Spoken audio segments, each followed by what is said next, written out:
तो आज की बीमारियाँ ट्राइपेनोसोमियासिस। तो ट्राइपेनोसोमियासिस का मतलब है ऐसी बीमारियाँ जो कि ट्राइपेनोसोमा यानी कि एक प्रोटोजोआ है उसके कारण होता है। और ये जो ट्राइपेनोसोमा प्रोटोजोआ होता है ये कैसा होता है, हीमोप्रोटोजोन डिजीज। यानी कि जो ट्राइपेनोसोमा होता है एक हीमोप्रोटोजोआ है, ठीक है, यानी कि ब्लड से रिलेटेड टर्म वाला प्रोटोजोआ है। तो ये हीमोप्रोटोजोन डिजीज कोज करता है, affect different species of animals. तो ये जो ट्राइपेनोसोमियासिस के अंदर जो हीमोप्रोटोजोन डिजीज हैं ये सारी इसके अंदर जो ये प्रोटोजोआ होता है ये सभी के सभी स्पीसीज के एनिमल्स को अफेक्ट करता है, ठीक है। तो इसके बाद है पैथोजेनिक और नॉन पैथोजेनिक। अब ये जो हीमोप्रोटोजोन डिजीज है ये दो टाइप की हो सकती हैं, या तो ये पैथोजेनिक होंगी या फिर नॉन पैथोजेनिक होंगी, ठीक है। दो टाइप की है, या तो पैथोजेनिक टाइप की हो सकती हैं या फिर दूसरा नॉन पैथोजेनिक टाइप की हो सकती हैं। कोज क्या क्या हो सकता है, अब नाम ही है ट्राइपेनोसोमियासिस। तो ट्राइपेनोसोमियासिस यानी कौन सी बीमारी है, हीमोप्रोटोजोन डिजीज है। तो हीमोप्रोटोजोआ कौन है, ट्राइपेनोसोमा। तो ट्राइपेनोसोमा जो बैक्टीरिया है उसके कारण, तो उसकी अब स्पीसीज अलग अलग स्पीसीज जो हैं वो अलग अलग बीमारियाँ कोज करती हैं सारे के सारे ट्राइपेनोसोमिया ही, ट्राइपेनोसोमिया ग्रुप के बैक्टीरिया है, लेकिन उनकी जो अलग अलग स्पीसीज हैं वो अलग अलग बीमारी कोज करती हैं। तो पहली बीमारी का नाम है सुर्रा जो बीमारी वो किसके कारण होती है, वो ट्राइपेनोसोमिया इवांसाई। जो ट्राइपेनोसोमिया इवांसाई है उसके कारण जो है एनिमल्स के अंदर में सुर्रा देखने को मिलती है। सुर्रा बीमारी वो किस किस के अंदर देखने को मिलती है, कैटल के अंदर, बफलो के अंदर, कैमल के अंदर, हॉर्स के अंदर, यानी कि जो अलग अलग स्पीसीज है उनके अंदर हमें सुर्रा बीमारी देखने को मिलती है। फिर इसके बाद है ये नागाना जो बीमारी है वो साउथ अमेरिका के अंदर कॉमनली देखी जाती है। जो नागाना बीमारी है वो साउथ अमेरिका के अंदर देखी जाती है और वो किस कारण से होती है, वो होती है ट्राइपेनोसोमा कोंगोलेंस। ट्राइपेनोसोमा कोंगोलेंस जो बैक्टीरिया है, बैक्टीरिया नहीं हीम प्रोटोजोन है, सॉरी अगर मैंने गलती से कहीं पे बैक्टीरिया जिक्र कर दिया। तो यानी कि जो प्रोटोजोआ है इस प्रोटोजोआ का ग्रुप यानी कि ट्राइपेनोसोमा जो प्रोटोजोआ है इसकी अलग अलग स्पीशीज अलग अलग बीमारियां कोज करती है। जैसे सुर्रा जो है वो कौन सा प्रोटोजोआ करता है, वो है ट्राइपेनोसोमा इवांसाई। ट्राइपेनोसोमा इवांसाई जो है वो अलग अलग एनिमल के अलग अलग स्पीशीज के अंदर सुर्रा बीमारी कोज करता है। और ट्राइपेनोसोमा, अब है नेक्स्ट में नागाना जो बीमारी है वो किसके अंदर देखने मिलती है, वो हमें साउथ अमेरिका के अंदर कॉमनली देखने मिलती है। किस किस कारण से होती है ये बीमारी, ट्राइपेनोसोमा कोंगोलेंस और ट्राइपेनोसोमा वाइवेक्स। तो ये जो प्रोटोजोआ है ट्राइपेनोसोमा कोंगोलेंस और दूसरा प्रोटोजोआ जो है ट्राइपेनोसोमा वाइवेक्स, ये साउथ अमेरिका के अंदर कॉमनली जो है एनिमल्स के अंदर कौन सी बीमारी कोज करते हैं, ये नागाना कोज करते हैं, ठीक है। फिर इसके बाद थर्ड बीमारी है डाउयूराइन इन हॉर्सेस। तो हॉर्सेज यानी कि घोड़ों की बीमारी है। तो हॉर्सेज के अंदर क्या देखने को मिलता है, ट्राइपेनोसोमा जो प्रोटोजोआ होता है वो कौन सी बीमारी करता है, डाउयूराइन जो कोज करता है। तो वो किसके कारण होती है, वो ट्राइपेनोसोमा इक्विपर्डियम। ट्राइपेनोसोमा इक्विपर्डियम वो प्रोटोजोआ है जो कि हॉर्सेज के अंदर क्या बीमारी कोज करता है, डाउयूराइन, ठीक है, डाउयूराइन बीमारी कोज करता है। फिर इसके बाद है नेक्स्ट में है चागास डिजीज। तो चागास डिजीज जो है वो भी साउथ अमेरिका के अंदर कॉमनली एनिमल्स के अंदर देखने को मिलती है। तो चागास डिजीज किसके कारण से होती है, किस प्रोटोजोआ के कारण से होती है, वो ट्राइपेनोसोमा क्रूजाई जो है वो किसके कारण होती है, वो क्या बीमारी कोज करती है, वो चागास डिजीज किसके अंदर कोज करती है, चागास वो साउथ अमेरिका के जो है एनिमल्स साउथ अमेरिका में कॉमनली देखने को मिलती है। इसके बाद है पहली बीमारी अपनी और मोड ऑफ ट्रांसमिशन। तो मोड ऑफ ट्रांसमिशन की बात करें कि ये जो है एक इन्फेक्टेड एनिमल से हेल्दी एनिमल के अंदर कैसे जाते हैं प्रोटोजोआ, तो वो जाते हैं बाइटिंग ऑफ इंसेक्ट्स। यानी कि जो प्रोटोजोआ आते हैं ये इंसेक्ट यानी कि इंसेक्ट हैं, यानी कि जो भी कीड़े मकोड़े होते हैं, जो भी मक्खी मच्छर होते हैं उनके अंदर ये प्रोटोजोआ पहले एंट्री करते हैं, फिर उन मक्खी मच्छरों के थ्रू ये हेल्दी एनिमल के अंदर जाते हैं। यानी कि बाइटिंग ऑफ इंसेक्ट, जब वो मक्खी मच्छर जो है या तो वो किसी घाव के ऊपर जाके बैठ जाए या फिर वो मच्छर किसी हेल्दी एनिमल को काट ले, तो ये प्रोटोजोआ जो है ये ट्राइपेनोसोमा जो है वो हेल्दी एनिमल के अंदर जा सकता है। तो बाइटिंग ऑफ इंसेक्ट के अंदर क्या आ सकता है, फ्लाइज, बग्स, फ्लीज एक्सेप्ट, बस। तो यानी फ्लाइज का मतलब मक्खियाँ, ओके। तो बग्स यानी कि जो बग्स हमारी भाषा में तो भूंड कह रहे हैं, लेकिन फ्लीज यानी कि जो होती हैं वो भी मक्खी टाइप की होती हैं, इनके कारण जो है ये एक ये हेल्दी एनिमल के अंदर एंट्री करते हैं, ठीक है। फिर एक्सेप्शन है, इसके अंदर एक एक्सेप्शन है, ट्राइपेनोसोमियासिस ये एक प्रजाति है जो कि एक एक्सेप्शन है, जो कि फ्लाइज, बग्स और फ्लीज से डायरेक्टली जो है ट्रांसमिट ना होकर नेचुरली भी होती है। नेचुरली का मतलब है कि जो है बॉडी के अंदर पहले से प्रेजेंट होगा प्रोटोजोआ और वो दूसरे एनिमल के अंदर जाएगा, यानी कि इसको कोई मीन की जरूरत नहीं है। लेकिन अब वो क्या है, वो एक्सेप्शन है, ट्राइपेनोसोमियासिस इक्विपेरिडियम, ओके, इक्विपेरिडियम। इक्विपर्डियम जो ट्राइपेनोसोमियासिस इक्विपर्डियम है, ये एक एक्सेप्शन है। इसके अंदर ये कैसे ट्रांसमिट होता है? Through coitus. जब दो दो सीज मेटिंग करते हैं तब ये कोइटस के थ्रू जो है ट्राइपेनोसोमियासिस इक्विपर्डियम ये एक अफेक्टेड और से जो है हेल्दी और उसके अंदर जाने के चांसेस होते हैं या जाता ही है। ओके, इसके बाद है पहली बीमारी अपनी सुर्रा। तो सुर्रा क्या होती है? सुर्रा जो है ट्राइपेनोसोमियासिस इवांसाई। तो इवांसाई के कारण हो रही थी, किसके अंदर देखने को मिलती है? ये हमें कैटल और बफलो के अंदर। पहले अगर हम बात करें कैटल और बफलो की, तो कैटल और बफलो के अंदर हमें सुर्रा के अंदर क्या देखने मिलता है? ट्राइपेनोसोमियासिस इवांसाई जो है कैटल और बफलो में सुर्रा कोज करता है, तो उसके अंदर क्या देखने को मिलता है? हमें दो फेज देखने को मिलती है, एक होती है एक्यूट फेज और एक होती है सब एक्यूट फेज। तो एक्यूट का मतलब होता है एक हमारे पास गिवन टाइम पीरियड है। मान लो कि एक साल के अंदर कितने महीने होते हैं? 12 महीने होते हैं, ठीक है, 365 दिन होते हैं। अगर इस 365 के कंपेरिजन में 30 दिन कितने होते हैं? बहुत कम होते हैं, क्योंकि 365 का अगर कंपेरिजन किया जाए और 30 दिन का कंपेरिजन किया जाए बहुत कम होते हैं। तो अगर 30 दिन के अंदर कोई भी चीज़ है, कोई भी जो पैरासाइट है, कोई भी जो पैथोजन है, वो अगर बॉडी के अंदर जाए, एक पैथोजन तो 365 दिन के अंदर अपना जो है अपने क्लिनिकल साइन और सिम्टम शो करे या फिर अंदर के जो ऑर्गन्स हैं उनको ख़राब करे। एक ऐसा हो जो कि 30 दिन के अंदर अंदर ही उन ऑर्गन्स को ख़राब कर दे, तो कौन सा पैथोजन जो है वो ज़्यादा वायलेंट होगा, जो 30 दिन के अंदर इफेक्ट करा? कैसे होगा? अब 30 दिन और 365 दिन, इन दोनों दिनों को अगर कंपेयर करें तो फेज कौन सा होगा? जो 30 दिन का फेज होगा ये होगा एक्यूट फेज, और जो 365 दिन का होगा क्रोनिक फेज। लेकिन अब हम बात करें अपने टॉपिक पे वापस आए, सुर्रा के टॉपिक पे वापस जाएँ तो ये कैटल और बफलो के अंदर जो ये ट्राइपेनोसोमियासिस इवांसाई है, ये दो टाइप की दो फेज में दिखाई दे रहा है, एक एक्यूट फेज में और एक सब एक्यूट फेज में। अब जो है सब एक्यूट क्या था? मैंने बताया ना 365 दिन है, 365 में 30 दिन है, वो एक्यूट को रिप्रेजेंट करे। वो 30 में से भी मान लो अगर 10 दिन के अंदर अंदर वो अपने सारे के सारे साइन और क्लिनिकल साइन और सिम्टम शो कर रहा है, यानी कि उसकी और भयंकर पैथोजेनिसिटी है, तो वो क्या होगी? सब एक्यूट फेज में आएगी। सब एक्यूट यानी कि एक्यूट से भी कम, एक्यूट से भी नीचे, सब का मतलब उससे एक लेवल नीचे, ठीक है। एक लेवल नीचे का मतलब ये नहीं है कि वो एक्यूट से कमज़ोर होगा, एक्यूट से छोटा है तो छोटा है, बहुत शरारती है, यानी कि सब एक्यूट बहुत कम टाइम के अंदर जो अपने क्लिनिकल साइन और सिम्टम शो करेगा हो जाएंगे। ओके, तो सब एक्यूट और एक्यूट फेज है। पहले हम सब एक्यूट को देखें तो सुर्रा के अंदर जो कैटल और बफलो है उसके अंदर जो ट्राइपेनोसोमिया इवांसाई जो है वो सब एक्यूट फेज के अंदर क्या कोज करता है? Intermittent fever. तो क्या कोज करता है वो? Intermittent fever. यहाँ इंटरमिटेंट फीवर का मतलब ये है कि जब कोई एनिमल है उसके अंदर कोई भी पैथोजन घुस जाए तो इन्फ्लामेशन के कारण क्या होगा? उसके अंदर जो हीट प्रोड्यूस होगी, फीवर होगा। तो इंटरमिटेंट फीवर का मतलब है कि जो 24 घंटे यानी एक दिन का जो टाइम होता है उसके अंदर जो बुखार वो अपने पीक पे जाएगा। ओके, पीक पे जाएगा और फिर उस 24 घंटे के अंदर अंदर है ना वो नॉर्मल भी आएगा, यानी कि एक बार तो ऐसा टाइम होगा कि वो नॉर्मल आएगा फिर वापस पीक पे चला जाएगा। ओके, तो इस टाइप का फीवर को हम क्या कहते हैं? इंटरमिटेंट फीवर कहते हैं। एक बार दोबारा बताऊँ तो इंटरमिटेंट फीवर क्या होता है? फीवर का वो टाइप जिसके अंदर की जब पैथोजन बॉडी के अंदर एंट्री करता है, जो हेल्दी एनिमल है उसकी बॉडी के अंदर एंट्री करता है, तो जब उसके अंदर इन्फ्लामेशन रिएक्शन होती है या फिर एंटीजन एंटीबॉडी रिएक्शन होती है तो उसका जो बॉडी का टेम्परेचर वो इंक्रीज होगा। बॉडी का टेम्परेचर इंक्रीज होगा मतलब कि जो है, और उस वो एक दिन के अंदर उस टाइम में, यानी कि एक दिन के अंदर वो बॉडी का टेम्परेचर कितना पीक तक एलिवेट हो रहा है और उसी एक दिन के अंदर अंदर वो कितने टाइम के लिए है वो वापस से नॉर्मल हो रहा है और फिर वापस से नॉर्मल होकर अपनी पीक पे जा रहा है। तो ये टाइप का फीवर क्या होता है? इंटरमिटेंट फीवर होता है। फिर ठीक है, इसके बाद देखने को मिला प्रोग्रेसिव एनीमिया। तो इस कंडीशन के अंदर हमें प्रोग्रेसिव एनीमिया भी देखने को मिलता है। अब यहाँ पर प्रोग्रेसिव एनीमिया का मतलब क्या है? प्रोग्रेसिव एनीमिया वाला प्रोग्रेस का मतलब क्या होता है? यानी कि किसी चीज़ के अंदर सुधार होना है। यानी मान लिया आज मेरा टेस्ट है, मेरे आए 40 में से 10 नंबर, अगली बार आए 15 नंबर, अगली बार आए 20 नंबर, अगली बार आए 23 नंबर, अगली बार आए 28 नंबर, अगली बार आए 30 नंबर, अगली बार आए 32 नंबर, अगली बार आए 38 नंबर, अगली बार आए 39 नंबर, अगली बार आए 39.5 नंबर, अगली बार आए 40 नंबर। तो ये क्या है? 10 से शुरू है 40 तक गया है, ये क्या? प्रोग्रेस होना। तो यहाँ पर प्रोग्रेसिव अनीमिया होना, अनीमिया का मतलब क्या था? खून की कमी है, आरबीसी की कमी है, हीमोग्लोबिन की कमी। तो इसके अंदर क्या होगा?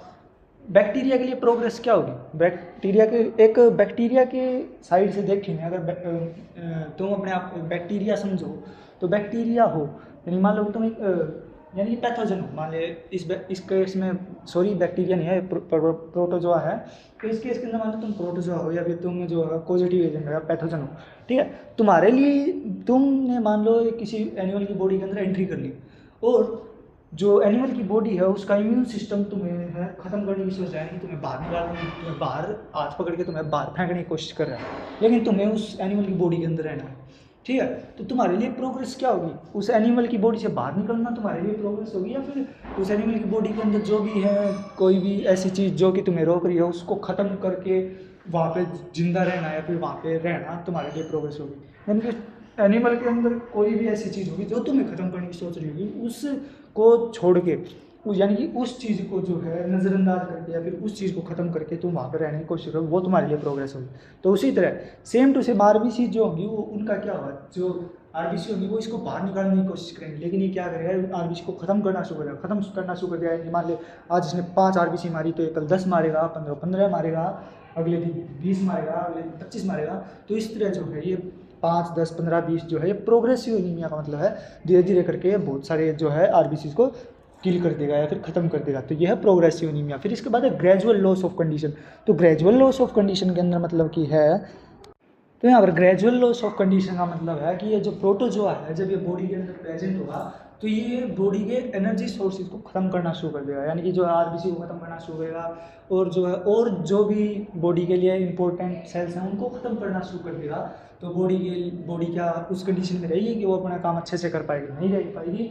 तो उससे जो होगी, जो बॉडी की नॉर्मल कंसिस्टेंसी या बॉडी का जो नॉर्मल सिस्टम है वो अच्छे से काम नहीं कर पाएगा, और उसके अंदर जो धीरे धीरे जो है वो बॉडी जो है वो डिसफंक्शन करना शुरू कर देगी। इसे हम कहते हैं ग्रेजुअल लॉस ऑफ कंडीशन, ठीक है। फिर इसका बाद है एडीमा ऑफ लेग्स। मैंने एक बात हर बार बताई है, कोई भी चीज़, ऐसी चीज़ जो बॉडी के लिए बॉडी का कोई पार्ट नहीं है, या बॉडी के अंदर कोई भी ऐसी चीज़ एंट्री कर जाए जो कि बॉडी रिकॉग्नाइज नहीं कर पाए, तो बॉडी उसको क्या समझती है, बॉडी उसको समझती है फॉरेन मटेरियल। तो अगर मान लो ये प्रोटोजोआ लेग्स के अंदर जो है, लेग्स के अंदर एक्यूमुलेट होना शुरू हो जाए या लेग्स के अंदर इकट्ठा होना शुरू हो जाए, तो वहाँ पर क्या होगा, लेग्स के अंदर इकट्ठा होगा। तो बॉडी के लिए तो ये प्रोटोजोआ एक फॉरेन मटेरियल है, फॉरेन मटेरियल यानी कि एंटीजन है। तो एंटीजन है तो बॉडी क्या करेगी, बॉडी इसके खिलाफ एंटीबॉडीज भेजेगी, एंटीबॉडीज भेजेगी तो क्या होगा, इसके अंदर घमासान लड़ाई होगी, युद्ध होगा, और फिर क्या होगा, इन्फ्लामेशन होगा। इन्फ्लामेशन होगा तो क्या होगा, 5 कार्डिनल साइन है, रूबर, ट्यूमर, डोलर, कैलर, फंक्शनल। तो ये इसमें से ट्यूमर नाम का जो है यानी कि स्वेलिंग होगी। स्वेलिंग किस कारण से होगा, एडीमा के कारण से होगी। तो लेग्स के अंदर हमें क्या देखने को मिलेगा, एडीमा देखने को मिलेगा। इसके बाद डायरिया देखने को मिलेगा, यानी कि मान लो अब डायरिया है तो मतलब इसके अंदर इंटेस्टाइन की भी इन्वॉल्वमेंट है। तो ये जो है प्रोटोजोआ है इंटेस्टाइन के अंदर भी जाएगा, इंटेस्टाइन के अंदर जाएगा तो डायरिया कोज करेगा। और इसके बाद अल्सरेटिव केराटाइटिस, तो ये अल्सरेटिव केराटाइटिस भी कोज करेगा। ओके, तो अल्सरेटिव केराटाइटिस का मतलब है कि कॉर्नियल अल्सर से रिलेटेड। कॉर्निया का वर्ड समझ गए ना, कॉर्निया का आँख से रिलेटेड। तो ये जो अल्सरेटिव केराटाइटिस है किससे रिलेटेड वर्ड है, ये आँख से रिलेटेड वर्ड है, आई से रिलेटेड वर्ड है। तो अल्सरेटिव केराटाइटिस के अंदर क्या होगा, एक जो क्लियर एक सोर यानी कि एक धब्बा सा दिखाई देगा, यानी आँख का जो कॉर्निया है ना उसके पास एक सफ़ेद रंग का छोटा धब्बा सा दिखाई देगा, जो कि अल्सर की तरह दिखाई देगा। अल्सर कब बनता है, अल्सर कोई भी एक कैविटी है, कैविटी के अंदर फ्लूइड बनेगा, वेसिकल बनेगा। जब वो वेसिकल ब्रस्ट हो जाएगा तो क्या बनेगा, अल्सर बनेगा। तो अल्सर जब बनेगा, यानी कि अब ये अल्सर जो आँख के अंदर है तो कैसा दिखाई देगा, सफ़ेद रंग का दिखाई देगा। तो ये क्या है, अल्सरेटिव केराटाइटिस या फिर कॉर्नियल अल्सर। इसके बाद है प्रोस्ट्रेशन देखने को मिलेगी इसके अंदर। तो प्रोस्ट्रेशन वर्ड का जो मतलब है वो क्या है, प्रोस्ट्रेशन का मतलब है एक्सट्रीम यानी कि अपनी जो भी चीज़ है उसका लॉस हो जाना, एक्सट्रीम लॉस या एक्सट्रीम स्टेट में पहुंच जाना किस चीज़ का, कि लॉस ऑफ स्ट्रेंथ, यानी कि स्ट्रेंथ की लॉस हो जाती है। इस कंडीशन के अंदर जो है एनिमल के अंदर जो है स्ट्रेंथ यानी कि जो है उसकी ताकत की ख़त्म ही हो जाती है, बिल्कुल एक्सट्रीम स्टेट हो जाती है लॉस ऑफ स्ट्रेंथ की। तो उसको हम क्या कहते हैं, प्रोस्ट्रेशन, ठीक है। तो अब इसके अंदर इतनी सारी खतरनाक चीज़ होगी तो उसके अंदर क्या इतनी एनर्जी बचेगी कि वो कोई काम अच्छे से कर पाए, तो वो प्रोस्ट्रेशन की कंडीशन होगी। तो एक्सट्रीम स्टेज पे पहुंच जाएगा कि उसके अंदर जो है लॉस ऑफ स्ट्रेंथ होगी, यानी कि स्ट्रेंथ कुछ नहीं बचेगी काम करने की, और death in a few days और वीक। तो सब एक्यूट केस के अंदर क्या होगा, कुछ दिनों या कुछ हफ्तों के अंदर ही उस एनिमल की डेथ हो जाएगी, किसकी, कैटल या बफलो की, ठीक है। तो मोटा सब एक्यूट फेज का बताऊँ तो क्या है, इसके अंदर जो है प्रोग्रेसिव एनीमिया देखना है, यानी कि जो ये ट्राइपैनोसोमिया इवांसाई है ये बॉडी के अंदर एंट्री करेगा, टिक बाइट के थ्रू या फ्लाइज या फिर जो भी हैं फ्लीज, इनके थ्रू जो है बॉडी के अंदर एंट्री करेगा तो ये क्या कोज करेगा, एडीमा कोज करेगा। किसके अंदर एडीमा हो जाएगा, लेग्स के अंदर एडीमा हो जाएगा। और दूसरा क्या होगा, इसके अंदर अनीमिया, प्रोग्रेसिव अनीमिया देखने को मिलेगा। थर्ड क्या होगा इसके बाद, प्रोग्रेसिव अनीमिया के बाद इसके अंदर होगा इंटरमिटेंट फीवर देखने को मिलेगा। ठीक है, यानी कि जो है एक दिन के अंदर, अगर एक दिन का उठा के देखें, अगर 4 दिन से एनिमल बीमार है तो हम को 4 दिन में से एक दिन का डाटा उठा के देखें तो हमें ये देखने को मिलेगा कि उसको एक दिन के अंदर जो है एक टाइम पे पीक पे बुखार था, फिर वो उसकी बॉडी है वो नॉर्मल होगी, नॉर्मल बुखार आ गया यानी कि नॉर्मल टेम्परेचर हो गया, फिर वापस से वो नॉर्मल से एलिवेट होकर पीक पे चला गया, तो इस टाइप का बुखार दिखाई देगा। ठीक है, तो इसके बाद जो है क्या दिखाई देगा, इसके बाद डायरिया देखने को मिलेगा। उसके बाद अल्सरेटिव, आंखों के अंदर भी इन्फेक्शन देखने को मिलेगा। ओके, कॉर्नियल अल्सर जिसे कहते हैं, या फिर अल्सरेटिव केराटाइटिस भी देखने को मिलेगा। और प्रोस्ट्रेशन यानी कि जो है extreme state of the loss of strength देखने को मिलेगी, यानी कि उसके अंदर जो है इतनी ताकत नहीं रहेगी कि वो कोई काम अच्छे से कर सके। यानी कि समझ लो कि extreme state of loss of strength का मतलब है कोई ऐसा कैटल बफेलो का ये जो बुलॉक्स होते हैं उनसे इतना काम करवा लेना कि पूरे दिन 6 में से 6 घंटे काम करवाना और फिर उनको शाम को लेके जाना, तो जब उनकी जो हालत होगी सेम टू सेम वैसी हालत हो जाएगी। ओके, उनकी तो चलो वो फिजिकल है, वो तो 1-2 दिन में क्योर हो जाएंगे, लेकिन इनके अंदर तो ये क्या है, प्रोटोजोआ के कारण है। तो ये जो है पैरासाइट है, प्रोटोजोआ जो है वो अंदर ही अंदर सारा का सारा बॉडी स्ट्रक्चर को ख़त्म कर देगा। ओके, तो इस प्रोस्ट्रेशन के कारण क्या हुआ, 1 या 2 दिन, थोड़े दिनों के अंदर ही, कुछ दिनों या कुछ हफ्तों के अंदर ही एनिमल की डेथ हो जाएगी। तो ये है सब एक्यूट फेज, सब एक्यूट साइंस। तो इसके बाद है जो कैटल और बफलो के अंदर सुरजा होती है उसके अंदर एक्यूट फेज के अंदर क्या देखने को मिलेगा, हाई फीवर, इंटरमीडिएट फीवर देखने को नहीं मिलेगा एक्यूट फेज के अंदर। एक्यूट फेज के अंदर हाई फीवर ही देखने को मिलेगा। अगर एक बार फीवर हो गया तो वो अपने पीक पे रहेगा, हाई फीवर देखने को मिलेगा। अपीयर स्लीपी, जो एनिमल है वो कैसा दिखाएगा, वो सुस्त दिखाई देगा, वो आलसी की तरह दिखाई देगा, वो सुख नींद, ऐसा लगेगा जैसे उसकी आंखों में नींद ही नींद है। ठीक है, फिर मूव इन सर्कल एमलेसली, तो वो जो है एनिमल जो, अब ये जो प्रोटोजोआ है, ये जो ट्राइपेनोसोमिया इवांसाई है, ये प्रोटोजोआ जो है एनिमल के ब्रेन तक पहुंच जाए, नर्वस सिस्टम को अफेक्ट किया, तो जो एनिमल है वो कैसे घूमेगा, वो एमलेसली घूमता रहेगा। ओके, तो इसके बाद क्या होगा, बाद में जो है वो घूमता घूमता गिर जाएगा। ओके, यानी कि जमान ले कोई इंसान है वो गोल गोल घूमता रहे तो क्या होगा, 10-15 चक्कर खा के जो है वो गिर जाएगा। ओके, 10-15 चक्कर घूमेगा गोल गोल, फिर वो गिर जाएगा। तो वैसे ही जो है एनिमल भी गोल गोल घूमेगा और घूमता घूमता क्या हो जाएगा, गिर जाएगा। ओके, फिर उसके बाद क्या होगा, एक्सेसिव सलाइवेशन, तो उसके अंदर हमें जो है अधिक से ज़्यादा जो सलाइवा है वो उसके मुंह से निकलता हुआ दिखाई देगा। ठीक है, इस कंडीशन के अंदर एक्सेसिव सलाइवेशन देखने को मिलेगा। क्यों देखने को मिलेगा, क्योंकि एक बात कॉमन सेंस है, जब कोई इंसान है, हम भी है, अगर हम नॉर्मल गोल गोल चक्कर लगाने लग जाएं या गोल चक्कर काटने लग जाएंगे किसी जगह पे, जैसे छोटे बच्चे खेलते रहते हैं तो वो गोल गोल चक्कर लगाते हैं, वैसे ही घूमने लग जाएं, तो क्या होगा, हमारा जो ब्रेन है वो जो है चीज़ों को प्रोसेस नहीं कर पाएगा। उसके लिए तो ऐसा होगा कि उसको चक्कर आने लगे, चक्कर आने लगेंगे तो हम क्या हो जाएगा, गिर जाएगा तो हमें कैसा फील होगा, उल्टी जैसा महसूस होगा, वोमिटिंग की तरह महसूस होगा। तो वोमिटिंग की एक कंडीशन देखना कि जब भी वोमिटिंग आती है तो उससे पहले जो है सलाइवा का सीक्रेशन जो है अपनी बॉडी के अंदर हद से ज़्यादा बढ़ जाता है। तो इसी सेम टू सेम इसी कंडीशन के अंदर जब वो एनिमल एमलेसली सर्कल में घूमता रहेगा तो वो घूमता घूमता गिर जाएगा और उसको चक्कर आ जाएंगे, वो चक्कर कान क्या उसके वोमिटिंग जैसा दिखाई देगा, वोमिटिंग जैसा फील होगा, और वोमिटिंग की जैसा फील होगा तो उसके अंदर एक्सेसिव सलाइवेशन देखने को मिलेगा। और डिस्ट्रेस ब्रेथिंग, अब सांस लेने में जो है दिक्कत होगी। तो जैसे हमें सांस लेने में दिक्कत होती है, वैसे ही जो है एनिमल को सांस लेने में दिक्कत होगी। और क्या होगा, फ्रीक्वेंट यूरिनेशन एंड डिफिकेशन। अब ये जो फ्रीक्वेंट और यूरिनेशन और डिफिकेशन है, ये सर्कुलिंग की वजह से नहीं, ये पैरासाइट की वजह से। क्यों है, क्योंकि जो पैरासाइट है वो कहाँ पे है, वो इसके जीआईटी के अंदर है, वो इंटेस्टाइन के अंदर है। तो फ्रीक्वेंट, तो डायरिया की कंडीशन की तरह क्या होगा, फ्रीक्वेंट डिफिकेशन देखने मिलेगा। और जब वो पानी पीने लगेगा तो पानी जो है वो किडनी उसको फिल्टर करेगी, तो फ्रीक्वेंट यूरिनेशन देखने को मिलेंगे। ठीक है, ग्राइंडिंग ऑफ टीथ, यानी कि जो एनिमल है वो अपने दांत पीसता रहेगा।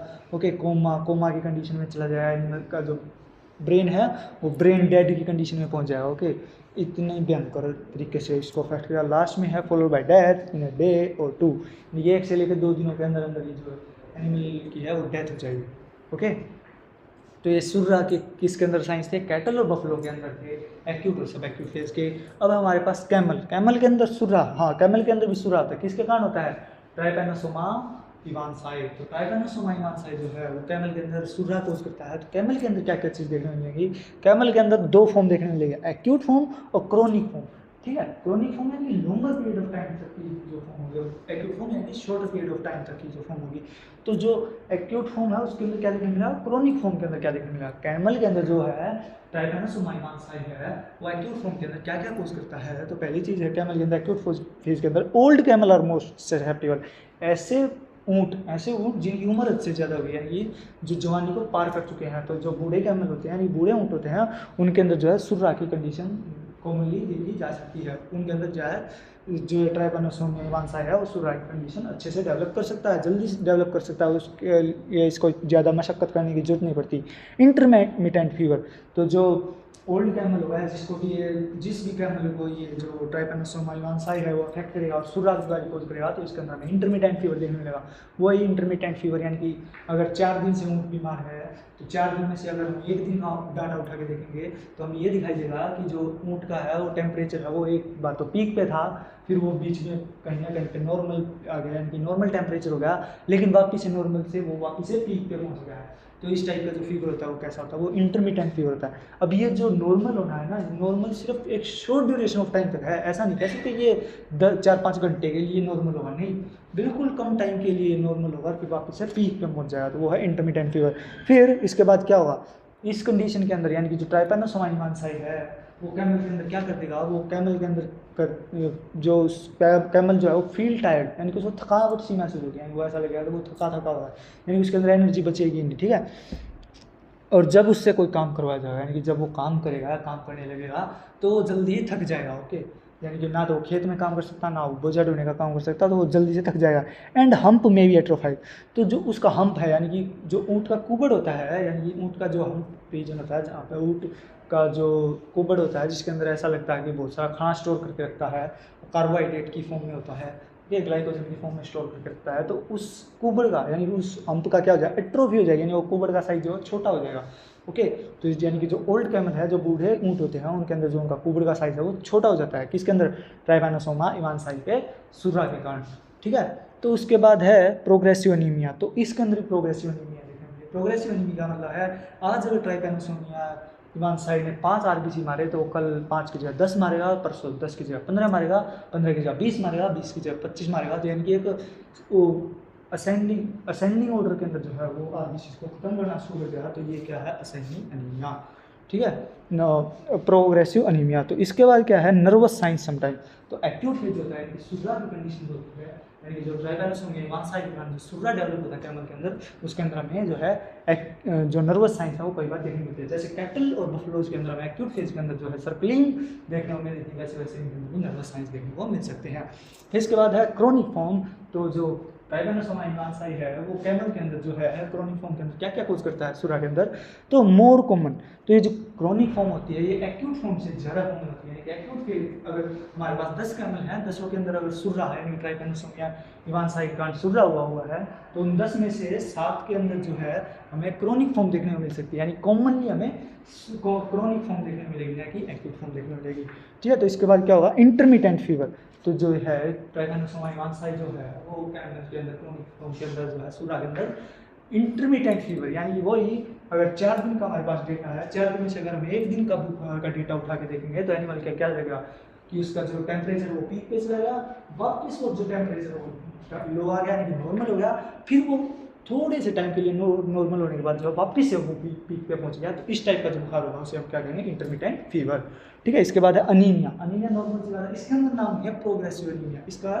खाली अनीमिया, तो इसके अंदर क्या होगा, वो जो हीमोग्लोबिन है उसका लॉस होगा या फिर आरबीसी का लॉस होना शुरू हो जाएगा, तो अनीमिया देखने मिलेगा। एडिमा ऑफ लेग्स, हाँ, जैसे कैटल और बफलो के अंदर जो ट्राइपेनोसोमा इवांसाई है वो एडिमा कोज कर रहा था, यानी कि एडिमा मैंने बताया ना, एडिमा कब होता है, एडिमा जो है ना इन्फ्लामेशन की कंडीशन होती है, यानी कि इन्फ्लामेशन के 5 कार्डियक साइन होते हैं, क्या रूटर ट्यूमर, डोलर के और फंक्शनल एशिया, तो उसके अंदर जो ट्यूमर होता है उसके अंदर स्वेलिंग होती है, स्वेलिंग किसी वजह से फ्लूइड एक्युमुलेशन की वजह से स्वेलिंग होती है, और उसी कंडीशन को हम क्या कहते हैं, एडिमा कहते हैं। अब ये एडिमा क्यों होगा, इन्फ्लामेशन कब होता है, इन्फ्लामेशन जब कोई बॉडी के अंदर फॉरेन पार्टिकल एंट्री कर जाता है, तब वहाँ पे एंटीजन एंटीबॉडी रिएक्शन होती है, यानी कि उनके अंदर लड़ाई होती है, घमासान युद्ध होता है, तो जो है इन्फ्लामेशन की कंडीशन डेवलप होती है, और जब उस कंडीशन के अंदर वो फ्लूइड एक्युमुलेट होता है तो उस कंडीशन को हम एडिमा कहते हैं, ठीक है। तो उसके लेग्स के अंदर भी, यानी कि जो ऊँट है उसके पैरों के अंदर भी जो हमें एडिमा सूजन सी देखने को मिलेगी। फिर इसके बाद जो है अदर डिपेंडेंट पार्ट्स और लेग्स के साथ साथ जो दूसरे पार्ट हैं जहाँ पे टिक ने बाइट किया है या फिर जो ट्राइपेनोसोमा इवांसा है जिस पार्ट के अंदर प्रेजेंट है उस पार्ट के अंदर भी हमें क्या देखने मिलेगा, एडिमा देखने को मिलेगा। इसके बाद highly susceptible to mange infection, तो इसके अंदर जो है क्या होगा कि मैनेज ससेप्टिबल, यानी कि क्या बात थी, ये बात थी कि highly susceptible to mange infection.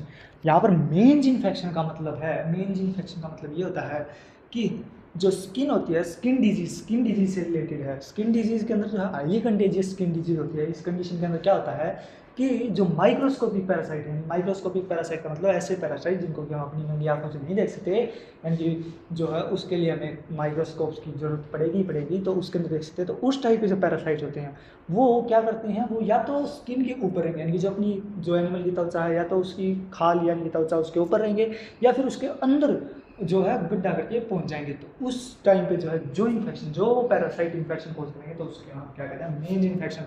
तो हाईली कंटेजियस स्किन डिजीज किसके कारण हो रही है, हाईली कंटेजियस यानी बहुत ज़्यादा खतरनाक स्किन डिजीज यानी त्वचा से रिलेटेड जो बीमारियां हैं किसके कारण हो रही है, ये माइक्रोस्कोपिक पैरासाइट्स के कारण हो रही है। और ये माइक्रोस्कोपिक पैरासाइट्स कहाँ मिलते हैं, या तो स्किन के ऊपर मिलेंगे या फिर स्किन के अंदर या तो वुंड के थ्रू चले जाएंगे या फिर इनके पास कोई ना कोई ऐसे पार्ट्स होंगे जिसके कारण जो है स्किन को पेनिट्रेट कर जाएंगे और अंदर चले जाएंगे और फिर इन्फेक्शन कॉज करेंगे। तो इसे हम क्या कहेंगे, स्किन डिजीज के अंदर हाईली कंटेजियस कंडीशन कहेंगे। तो उसे हम क्या कहते हैं, मेंज इन्फेक्शन। ठीक है, तो इससे जो क्या हुआ, अब कैमल के अंदर पहले से ही था ट्राइपेनोसोमिया इवांसाई, अब क्या हो रहा, सेकेंडरी पैरासाइट्स भी आ गए, यानी कि जो और दूसरे पैरासाइट माइक्रोस्कोपिक पैरासाइट्स भी आ गए। तो उनके कारण क्या होगा, एनिमल को जो है वीकनेस होगी, वीकनेस देखने को मिलेगी, हम्प डिसअपीयर। अब इस क्रोनिक केस के अंदर क्या होगा कि जो वो कुबड़ है उसका जो वो डिसअपीयर हो जाए, वो गायब सा ही हो जाए, ऐसे लगेगा कि उसके ऊपर कभी कुबड़ था ही नहीं। ठीक है, एक्यूट फेज के अंदर क्या हो रहा था, जो कुबड़ है उसका साइज छोटा हो रहा था, एट्रोफी हो रही थी। लेकिन इस कंडीशन के अंदर क्या हुआ, क्रोनिक केस के अंदर क्या हुआ, जो कुबड़ है वो गायब ही हो जाएगा। ओके, यानी कि जो है हम्प जो है वो डिसअपीयर ही हो जाएगा, बिल्कुल गायब हो जाएगा। Animal dies after about 3 years if not treated. और अगर हमने एनिमल को ट्रीट नहीं किया, अगर हमने एनिमल के अंदर जो है ट्राइपेनोसोमा इवांसाई को ख़त्म नहीं किया तो जो एनिमल है वो 3 साल के अंदर अंदर ही मर जाएगा। ओके, जो एनिमल की उम्र जो है वो 3 साल तक ही रहेगी, उसके बाद जो मर जाएगा। तो ये था कैमल के अंदर। कैमल के अंदर थी एक्यूट फेज और क्रोनिक फेज, किसकी, सुर्रा की, किसके कारण होते, ट्राइपेनोसोमिया इवांसाई के कारण। अब है हमारे पास हॉर्स के कारण। हॉर्स के अंदर क्या होता है, हॉर्स के अंदर जो ट्राइपेनोसोमा इवांसाई है वो सुर्रा कोज करता है। तो हॉर्स के अंदर क्या होता है, हाई फीवर, हमें पीक का बुखार देखने को मिलता है, यानी कि पीक लेवल का बुखार देखने को मिलता है। लेटर ऑन इंटरमिटेंट, शुरू में तो जब ये ट्राइपेनोसोमा इवांसाई बॉडी के अंदर एंट्री करेगा तो ये फीवर जो है हाई मिलेगा, यानी हाई फीवर देखने को मिलेगा। लेकिन धीरे धीरे जो है ये फीवर जो है हाई फीवर से होता है इंटरमिटेंट फीवर की कंडीशन में कन्वर्ट होता है। इंटरमिटेंट फीवर का मतलब है अगर जो घोड़ा है उसके हम 10 दिन का जो है ब्यौरा उठा के देखें कि उसको क्या क्या चेंजेज आए हैं, तो अगर इसके टेम्परेचर का ब्यौरा उठा के देखेंगे, यानी टेम्परेचर की अगर रिपोर्ट उठा के देखेंगे तो हमें ये देखने मिलेगा 10 में से अगर 1 दिन का जो टेम्परेचर की रिपोर्ट उठा के देखेंगे तो हमें लगेगा कि इसको आई फीवर था, यानी कि बिल्कुल पीक पे फीवर था। फिर वो पीक अगर फर्स्ट डे की देखें तो पीक पे फीवर था, सेकंड डे की देखें तो पीक पे फीवर था, थर्ड डे की देखें पीक पे फीवर था। लेकिन फोर्थ डे पे देखेंगे तो ऐसा लगेगा कि एक बार पीक पे फीवर था, फिर जो फीवर है वो नीचे गिरता नॉर्मल हो गया, नॉर्मल बॉडी टेम्परेचर हो गया, फिर वापस से कुछ टाइम के लिए तो नॉर्मल है, फिर वापस से क्या हुआ, पीक पे चला गया। तो इस टाइप का फीवर क्या हुआ, इंटरमिटेंट फीवर। तो शुरू के 3 दिन क्या था, हाई फीवर था, फिर वो फीवर किसके अंदर कन्वर्ट हो गया, वो इंटरमिटेंट फीवर के अंदर कन्वर्ट हो गया। तो ये हॉर्सेज के अंदर यही कंडीशन देखने को मिलती है, शुरुआत में तो हाई फीवर देखने को मिला, फिर जो है धीरे धीरे जो है फीवर है वो किसके अंदर, इंटरमिटेंट फीवर कंडीशन के अंदर कन्वर्ट हो जाएगा। फिर इसके बाद है urticarial corruption eruptions on the skin. Urticarial eruptions, skin के ऊपर जो हमें अर्टिकारियल इरप्शंस देखने को मिलेंगे। अर्टिकारियल इरप्शंस ऑफ स्किन का मतलब है जैसे कई बार देखा है कि कोई भी ऐसा क्या ऐसा जानवर है जिसने ही कोई केमिकल छोड़ दिया और स्किन के ऊपर जो रैश सा हो जाए, और रैश होने के बाद जो है वहाँ पर जो है थोड़ी सी पानी सा वो उस टाइप का कुछ फफोला सा हो जाए, जो उस टाइप का जो है माल तो क्या है दाफ्र टाइप का, तो दाफ्र टाइप के जो है उस टाइप के लीजन्स देखने को मिलेंगे, उस टाइप की जो चीज़ है वो स्किन के ऊपर बन जाए तो वो होता है अर्टिकारियल इरप्शन ऑन द स्किन। तो जो है खुजली सी दिखाई देगी, यानी खुजली जैसा लाल दिखाई देगा, और जो है स्किन रैश दिखाई देगा, ठीक है, हमारी भाषा में इसको कहें दाफड़ सा दिखाई देगा। तो उसके बाद है हीमोरेज ऑन कंजक्टाइवा, तो जो कंजक्टाइवा है यानी कि आँख जो है उसके ऊपर हमें जो है खून के धब्बे दिखाई देंगे, हीमोरेज दिखाई देंगे। तो ये और इसके अंदर कंडीशन थी। फिर इसके बाद है वाटरी नेजल डिस्चार्ज, तो हमें क्या दिखाई देगा, वोटरी नेजल डिस्चार्ज दिखाई देगा, और उसके अंदर हमें वोटरी नेजल डिस्चार्ज दिखाई देगा।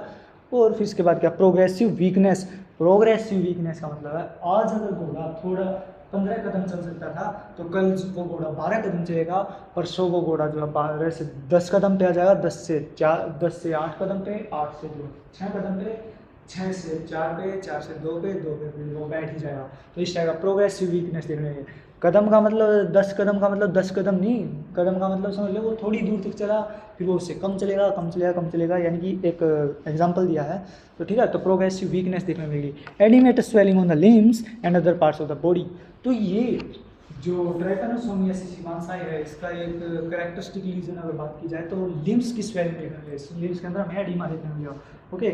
और जो दूसरे पार्ट्स हैं जिसके अंदर ट्राइपैनोसोमा हिमांसाई है उसके अंदर हमें जो है एडिमा देखने को मिलेगा।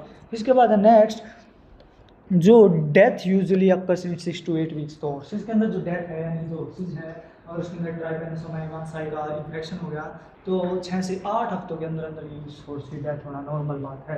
तो 6 से 8 हफ्तों तक जिंदा रहेगा, उसके बाद वो मर जाएगा, ओके। तो इसके बाद है बायोकेमिकल चेंजेस, तो बायोकेमिकल चेंजेस क्या आएंगे, जो ट्राइपैनोसोमा हिमांसाई है वो उसके अंदर क्या क्या बायोकेमिकल चेंजेस है, फिर अगर हम और एनिमल्स की बात करें तो उनके अंदर क्या क्या बायोकेमिकल चेंजेस की देखने मिलेंगे। तो उसके अंदर हमें जो है hypoglycaemia due to consumption of large amount of glucose by the parasite and liver is unable to lay down glycogen reserve.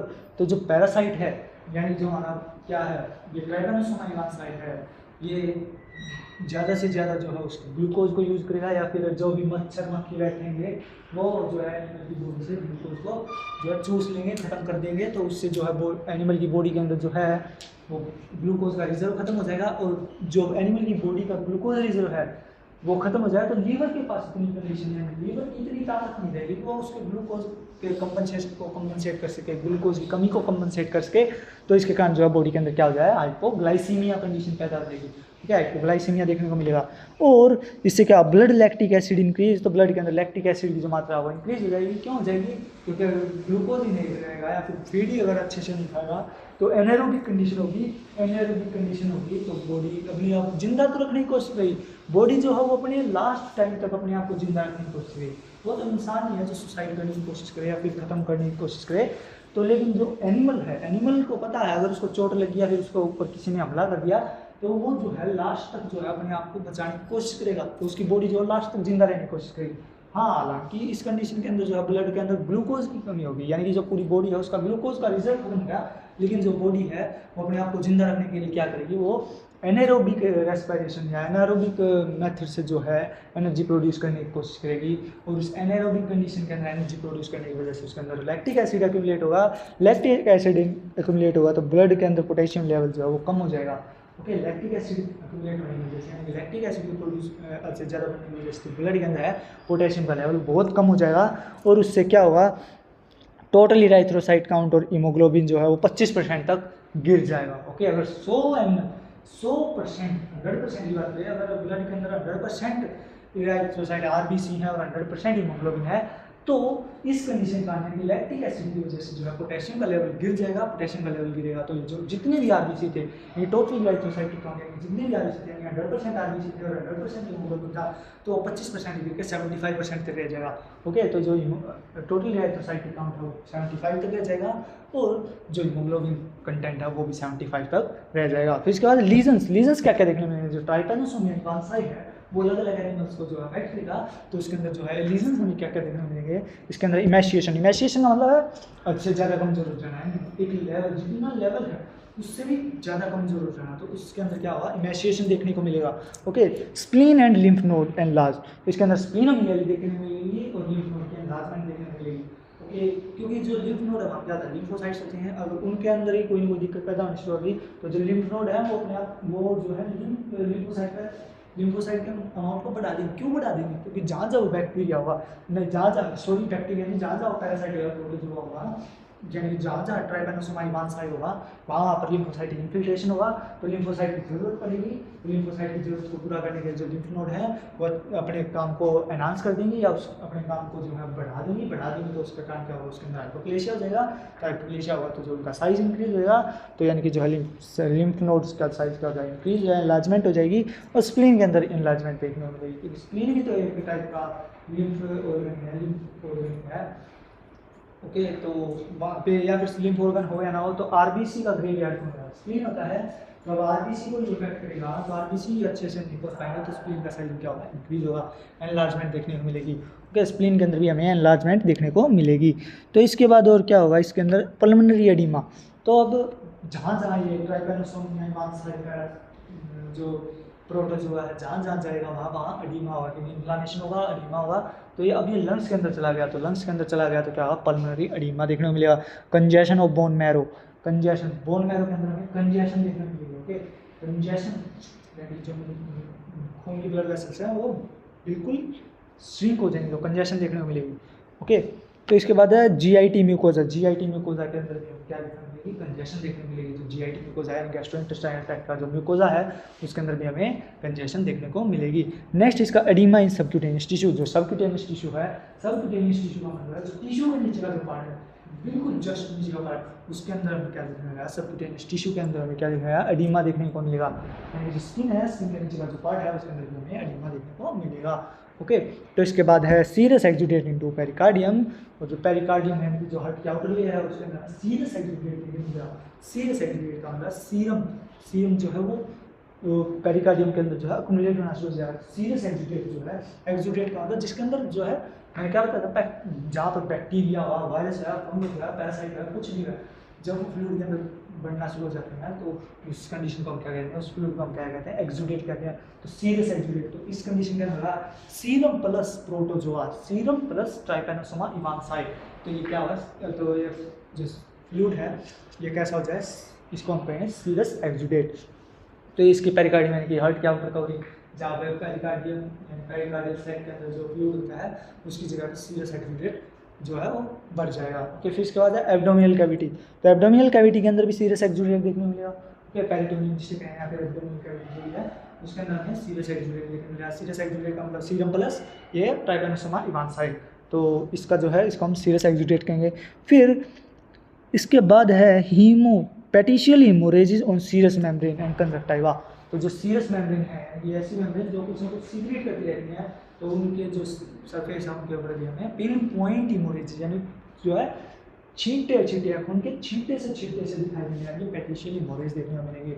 Okay, इसके बाद है और कंजक्टिवा। कंजक्टिवा में आईज के ऊपर यानी आँख की जो मेम्ब्रेन है उसके ऊपर भी हमें जो है पेटिशियल हीमोरेज देखने को मिलेंगे, खून के छींटे से दिखाई देंगे। फिर इसके बाद है ulceration of tongue and gastric mucosa. तो जो टंग है, टंग के ऊपर हमें अल्सर्स दिखाई देंगे। ये जीभ है, एनिमल की जो जीभ है उसके ऊपर भी हमें जो है वेसिकल्स बनेंगे और वेसिकल फूटेंगे तो वहाँ पे क्या बनेगा, अल्सर बनेगा, तो उस तरह अल्सर दिखाई देंगे। और जो गैस्ट्रिक म्यूकोजा यानी कि जो जीआईटी ट्रैक्ट है उसकी जो म्यूकोजा है, पेट के अंदर जो म्यूकोजा है, गैस्ट्रिक पार्ट के अंदर जो म्यूकोजा है उसके अंदर भी हमें अल्सर्स देखने को मिलेंगे। वहाँ पे भी जो है वेसिकल्स बनेंगे और वो रप्चर होंगे, और रप्चर होने से क्या बनेगा, वहाँ पर अल्सर बनेगा, तो गैस्ट्रिक अल्सर्स देखने को मिलेंगे। ओके, गैस्ट्रिक म्यूकोजा के अंदर अल्सर्स बनेंगे।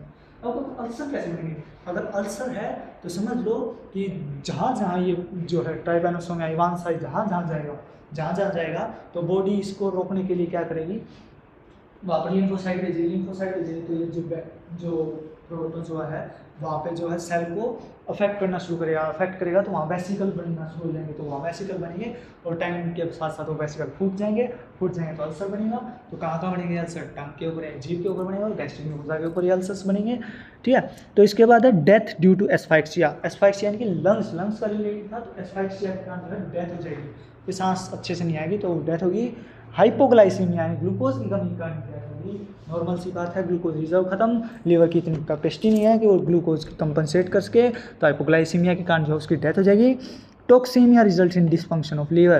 तो टॉक्सीमिया अगर टॉक्सिस जो है, अगर जो इस प्रोटोजोआ यानी जो ट्राइपेनोसोमिया इवांसाई हैं, इसके जो टॉक्सिन्स हैं वो ब्लड के अंदर अच्छे ज़्यादा बढ़ जाए, या फिर जो सेकेंडरी इन्फेक्शन है उसके कारण जो भी टॉक्सिन प्रोड्यूस हुए हैं, उस पैथोजन के कारण जो भी टॉक्सिन प्रोड्यूस हुए हैं, वो अगर हद से ज़्यादा बॉडी के अंदर बढ़ जाएंगे तो लीवर जो है वो उन टॉक्सिन को फिल्टर नहीं कर पाएगा, और जो लीवर है वो फेल हो जाएगा।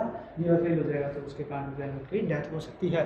ठीक है, तो इसके कारण क्या हुआ, endotoxic produce and antitoxin due to lysis trypanosomes. Lysis trypanosomiasis evansi मतलब है, लाइसिस का मतलब टूटना, ट्राइपेनोसोमिस यानी कि जिनके ऊपर जो है अपने बैक बॉडी की सेल्स ने काम करना शुरू कर दिया, बॉडी की जो सेल्स हैं उनने फंक्शन करना शुरू कर दिया, उन ट्राइपेनोसोमाइसिस को मारना शुरू कर दिया, उनको तोड़ना शुरू कर दिया, तो जो है उस ट्राइपेनोसोमियासिस इवांसाई के अंदर से क्या निकलेगा, कुछ ना कुछ तो टॉक्सिन्स निकलेंगे, तो या तो एक्सोटॉक्सिन निकलेंगे या एंडोटॉक्सिन्स निकलेंगे। ठीक है, एंडोटॉक्सिन्स में निकलेंगे, तो उन एंडोटॉक्सिन का जो टॉक्सिक प्रोडक्ट है उसके काम जो है बहुत सारे बॉडी के ऑर्गन्स जो हैं खराब होना शुरू हो जाएंगे। ओके, तो उसके कारण भी जो है दिक्कत होना शुरू हो जाएंगी। तो ठीक है, तो मतलब कि अगर कोई भी चीज़ है, अगर गुब्बारा के अंदर पानी भर रखा है, ठीक है, तो गुब्बारा बैलून है, बैलून के अंदर क्या हमने टैप वाटर भर दिया तो क्या हुआ, बैलून का साइज बढ़ जाएगा, और जब वो बैलून है, बैलून उस पानी को अपने अंदर समाया हुआ है, तो अगर कोई बिल्कुल ड्राई है, यानी कि वो बिल्कुल गीला नहीं है, लेकिन उसको और उस बैलून उस पानी को कौन सी ऐसी चीज़ है जो कांटेक्ट में आने से चाहिए, वो बैलून की मेम्ब्रेन। तो जो ट्राइपेनोसोमियासिस है, ट्राइपेनोसोमियासिस इवांसाई है, वो उस बैलून की तरह है, बिल्कुल सेम टू सेम जो ट्राइपेनोसोमियासिस इवांसाई बॉडी है वो उस बैलून की तरह है, और जो अदर ऑर्गन्स हैं वो उस ड्राई पर्सन की तरह हैं, जिसके ऊपर भी कोई भी पानी के छींटे भी नहीं लगे, यानी कि बिल्कुल सूखा हुआ है। तो उस जब उसके ऊपर ट्राइपेनोसोमियासिस इवांसाई के ऊपर बॉडी के अंदर से जो है सेल्स आएंगी, यानी कि जो प्रोटेक्टिव सेल्स आएंगी, तो क्या होगा, तो अब क्या होगा कि जो उसके दोस्त होंगे, कि जो इंसान सूखा हुआ है, उसके कपड़े भिगे हुए नहीं है, उसके दोस्त होंगे, और उसके दोस्त देखेंगे कि ये भीगा हुआ नहीं है, तो वो क्या करेंगे, वो उस गुब्बारे को फोड़ने की कोशिश करेंगे, फोड़ देंगे क्या होगा, तो जो पानी है वो उससे निकल कर आगे गिरेगा, और उसकी डोरी खुलेगा, उसके कपड़े भीग जाएंगे। ओके, सूखे वो इंसान के कपड़े भीग जाएंगे। तो वैसे ही जब भी एनिमल की बॉडी की जो प्रोटेक्टिव सेल्स हैं, जब वो ट्राइपेनोसोमा इवांसाई के ऊपर जो है अटैक करेंगी, तो जो ट्राइपेनोसोमा इवांसाई की बॉडी है वो ब्रस्ट हो जाएगी, तो उसके अंदर के जो टॉक्सिन यानी जो एंडोटॉक्सिन है वो रिलीज हो जाएंगे, और उसके कारण जो है बीमारियाँ कोज होंगी। ठीक है, तो इसके बाद है नेक्स्ट बीमारी थीलियोसिस, वो नेक्स्ट टाइम देखेंगे। ओके, तो अपनी नेक्स्ट बीमारी है थिलेरियोसिस। ठीक है, तो थिलेरियोसिस की है, ये भी एक प्रोटोजोन डिजीज़ है, जैसे ट्राइपेनोसोमियासिस भी एक प्रोटोजोन डिजीज़ थी, ये थिलेरियोसिस भी एक प्रोटोजोन डिजीज़ है। इट अफेक्ट्स कैटल, ये मेनली जो है गायों को अफेक्ट करती है, शीप एंड गोट्स, जो गाय होती है, भेड़ बकरी होती हैं, उनको ये अफेक्ट करती है। प्रेजेंट इन इराइथ्रोसाइट, जो थिलेरियोसिस का जो प्रोटोजो है ये आरबीसी के अंदर प्रेजेंट होता है। ओके, कोज थिलेरिया पार्वा, ईस्ट कोस्ट फीवर, बीमारी का नाम है ईस्ट कोस्ट फीवर, और जो पैथोजन है वो है थिलेरिया पार्वा। जो थिलेरिया पार्वा नाम का जो प्रोटोजो है वो कैटल, शीप और गोट के अंदर ईस्ट कोस्ट फीवर नाम की बीमारी कोज करता है। और थिलेरिया एनुलाटा हुआ, या थिलेरिया म्यूटेंस जो हुआ, या फिर थिलेरिया ओइस या थिलेरिया हिरसाई, ये जो होते हैं ये भी जो है थिलेरियोसिस कोज करते हैं, किसके अंदर, कैटल, शीप और गोट के अंदर। और ये इनका ट्रांसमिशन की बात की जाए तो टिक के बाइट से जो है ये ट्रांसमिट होते हैं। टिक के बाइट यानी कि जो है टिक, चिच्चड़ के बाइट से, ठीक है, तो उसके बाइट से जो है ट्रांसमिट होते हैं। पैथोजेनेसिस की बात करें तो parasite infects lymphocyte and monocyte of blood and lymph node. जो पैरासाइट होता है यानी कि जो ये प्रोटोजो आता है, थिलेरिया पार्वा, थिलेरिया एनुलाटा, थिलेरिया म्यूटेंस, थिलेरिया ओइस या थिलेरिया हिरसाई, ये जो होते हैं ये लिम्फोसाइट और मोनोसाइट यानी ब्लड के अंदर या लिम्फ नोड के अंदर जो भी लिम्फोसाइट होते हैं, मोनोसाइट होते हैं, उनको इन्फेक्ट कर देते हैं, और दे मल्टीप्लाई थ्रू एसेक्सुअल रिप्रोडक्शन। और ये साइजोन्स जो इनकी फॉर्म होती है उसके अंदर ये एसेक्सुअल रिप्रोडक्शन के थ्रू मल्टीप्लाई करते हैं। ओके, साइजोन्स के अंदर ये जो थिलेरिया पार्वा हुआ, थिलेरिया एनुलाटा हुआ, या थिलेरिया ओइस हुआ, थिलेरिया म्यूटेंस हुआ, या थिलेरिया हिरसाई हुआ, ये सारे के सारे साइजोन्स के अंदर जो है ये सेक्सुअल रिप्रोडक्शन के थ्रू मल्टीप्लाई करते हैं। और इन साइजोन्स के अंदर जो ये एसेक्सुअल रिप्रोडक्शन के थ्रू मल्टीप्लाई करते हैं, इन्हें हम क्या कहते हैं, कोच ब्लू बॉडीज़।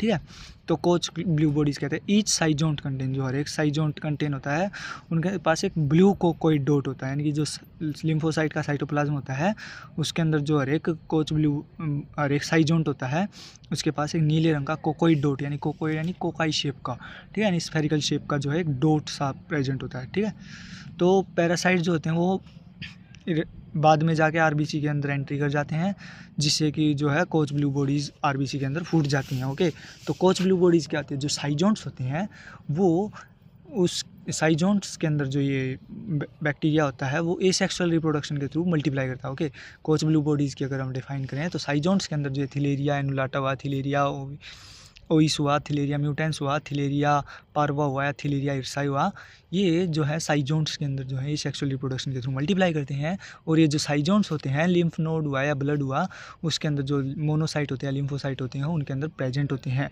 ओके, तो उसके अंदर जो है ब्लू कोकोइड डॉट्स की फॉर्म में प्रेजेंट होते हैं और बाद में ये जाकर के आरबीसी के अंदर एंट्री कर जाते हैं। आरबीसी के अंदर जो है कोच ब्लू बॉडीज होती हैं ब्रस्ट कर जाती हैं, यानी फूट जाती हैं, और फिर ये इनमें से कुछ जो लिम्फोसाइट और मोनोसाइट के अंदर जो है दोबारा से एंट्री ले लेते हैं, ताकि जो साइगोनी जो प्रोसेस है वो रिपीट होती रहे।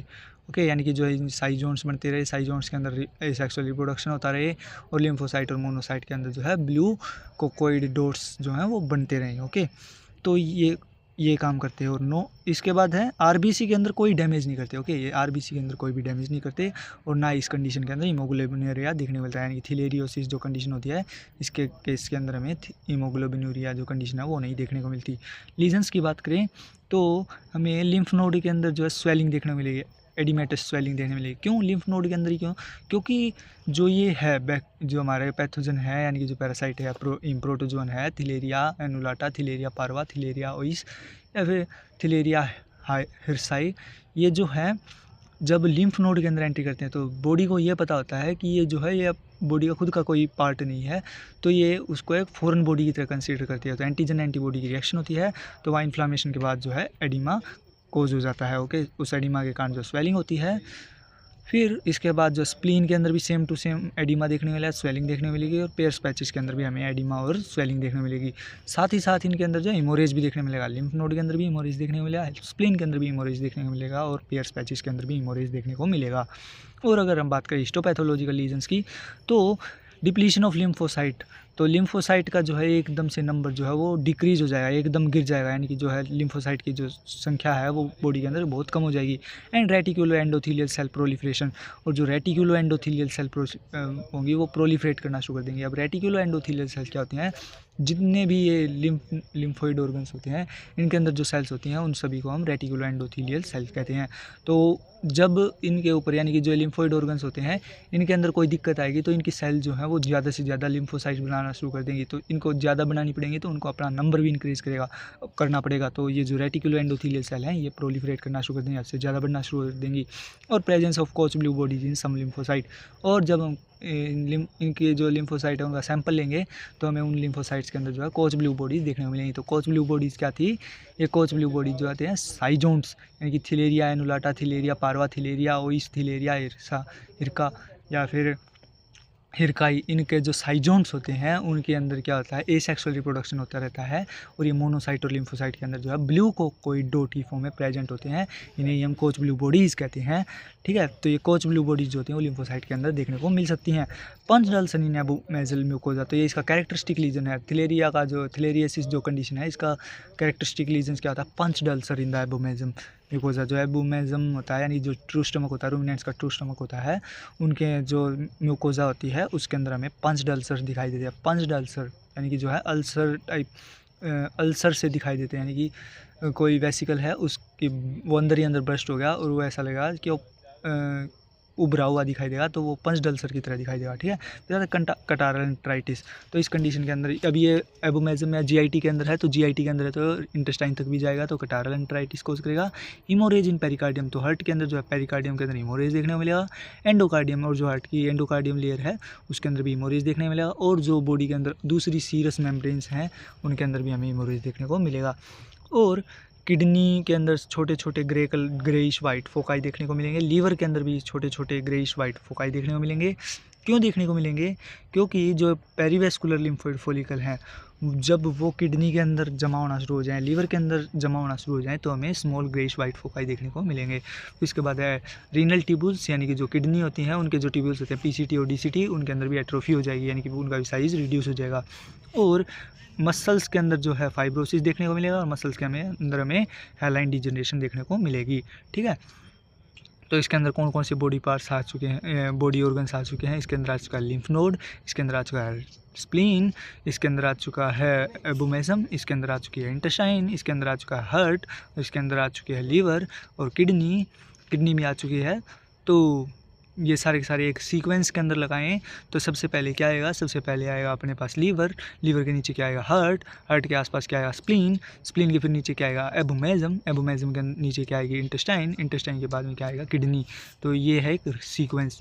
ठीक है, तो इसके बाद है कोच ब्लू बॉडी जो होंगी, वो जो ये थिलेरिया म्यूटेंस है या थिलेरिया ओविस है, उसके केस के अंदर रेयरली देखने को मिलेगी, कॉमनली जो है ये देखने को नहीं मिलती है। ठीक है, इसके बाद बेब्सियोसिस, वो नेक्स्ट टाइम करेंगे। ओके, तो अपनी है नेक्स्ट बीमारी बेब्सियोसिस। तो बेब्सियोसिस क्या है? ये किसके अंदर देखने मिलेगा हमें?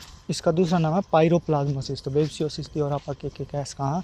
पायरोप्लाज्मोसिस, tick fever, red water fever और टेक्सस फीवर, यानी कि कैटल है, यानी कि मेनली जो है गाय अफेक्टेड है। तो गाय के अंदर जो कैटल के अंदर आप बेब्सियोसिस और कैस कहाँ? Piroplasmosis, tick fever, red water fever और टेक्सस फीवर, यही है इसके दूसरे नाम भी उसका। ठीक है, तो कैटल के अंदर कौन सी स्पीसीज है, कौन सा ऐसी चीज़ है जो बेब्सियोसिस कॉज कर है? वो है बेब्सिया बाइजेमिना और बेब्सिया बोविस और बेब्सिया बाइजेमिना जो है कैटल के अंदर बेब्सियोसिस डिजीज़ कॉज कर है। ठीक है, तो कैटल के अंदर बेब्सियोसिस डिजीज़ कौन कॉज कर है? एक तो है बेब्सिया बाइजेमिना और एक है बेब्सिया बोविस। ये दोनों जो हैं ये पैरासाइट या पैथोजन जो है ये कैटल के अंदर बेब्सियोसिस कंडीशन डेवलप कराया करें, आप पैदा कराया करें। या हॉर्स के अंदर कौन करा? बेब्सियोसिस इक्वाई, नहीं बेब्सिया इक्वाई और बेब्सिया कैबाली। ठीक है, तो बेब्सिया इक्वाई और बेब्सिया कैबाली, ये जो दो स्पीसीज हैं, ये दो पैथोजन जो हैं, ये हॉर्सेस के अंदर बेब्सियोसिस कंडीशन प्रोड्यूस करते हैं या फिर पैदा करते हैं। ठीक है, तो इनके कारण जो है हॉर्सेस के अंदर हमें बेब्सियोसिस कंडीशन देखने को मिलती है। किसके कारण? एक तो बेब्सिया इक्वाई और एक बेब्सिया कैबेलिस। ठीक है, फिर तीसरी है शीप एंड गोट। तो शीप एंड गोट के अंदर कौन कौन सी चीज़ है जो बेब्सियोसिस कॉज करती है? तो पहली है बेब्सिया मोटासी और दूसरी है बेब्सिया ओविस। तो बेब्सिया मोटासी और बेब्सिया ओविस जो होती हैं वो शीप और गोट के अंदर बेब्सियोसिस डिजीज़ कॉज करती हैं। ठीक है, जो बेब्सिया मोटासी और बेब्सिया ओविस, ये जो दो पैथोजन होते हैं, ये शीप और गोट के अंदर जो है क्या कोज करते हैं? बेब्सिया डिजीज़ कोज करते हैं। इसके बाद है डॉग्स के अंदर कौन सी ऐसी चीज़ है जो बेब्सियोसिस कंडीशन डेवलप करती है, पैदा करती है? तो है बेब्सिया कैनिस और बेब्सिया गिब्सोनी। तो बेब्सिया कैनिस और बेब्सिया गिब्सोनी जो होते हैं वो डॉग्स के अंदर बेब्सियोसिस कंडीशन पैदा करते हैं। ठीक है, तो डॉग्स के अंदर बेब्सियोसिस कौन करता है? तो बेब्सिया कैनिस और एक बेब्सिया गिब्सोनी। और फिर है कैट्स के अंदर कौन सा ऐसा पैथोजन है जो बेब्सियोसिस डिजीज़ कॉज करता है? तो वो है बेब्सिया फेलिस। तो बेब्सिया फेलिस जो है वो कैट्स के अंदर जो है बेब्सियोसिस कंडीशन को डेवलप करता है, बेब्सियोसिस डिजीज़ कॉज करता है। ठीक है, तो कैट्स के अंदर कौन है? बेब्सिया फेलिस, ये जो है कैट्स के अंदर जो है बेब्सियोसिस डिजीज़ कॉज करता है। इसके बाद है ट्रांसमिशन सेम टू सेम, सारे जितने भी पैरासाइट होते हैं, प्रोटोजोआ होते हैं या फिर जितने भी हैं, इनकी ट्रांसमिशन जो होती है वो टिक बाइट्स के कारण होती है। यानी कि जो चिचड़ है अगर वो काट ले, ओके, वो अगर काट ले तो उसके काटने की वजह से जो है ये जो है पैरासाइट ये हेल्दी एनिमल की बॉडी के अंदर एंट्री करेगा और उनके अंदर बीमारी कॉज करना शुरू कर देगा। और इट इज़ प्रेजेंट इन इराइथ्रोसाइट।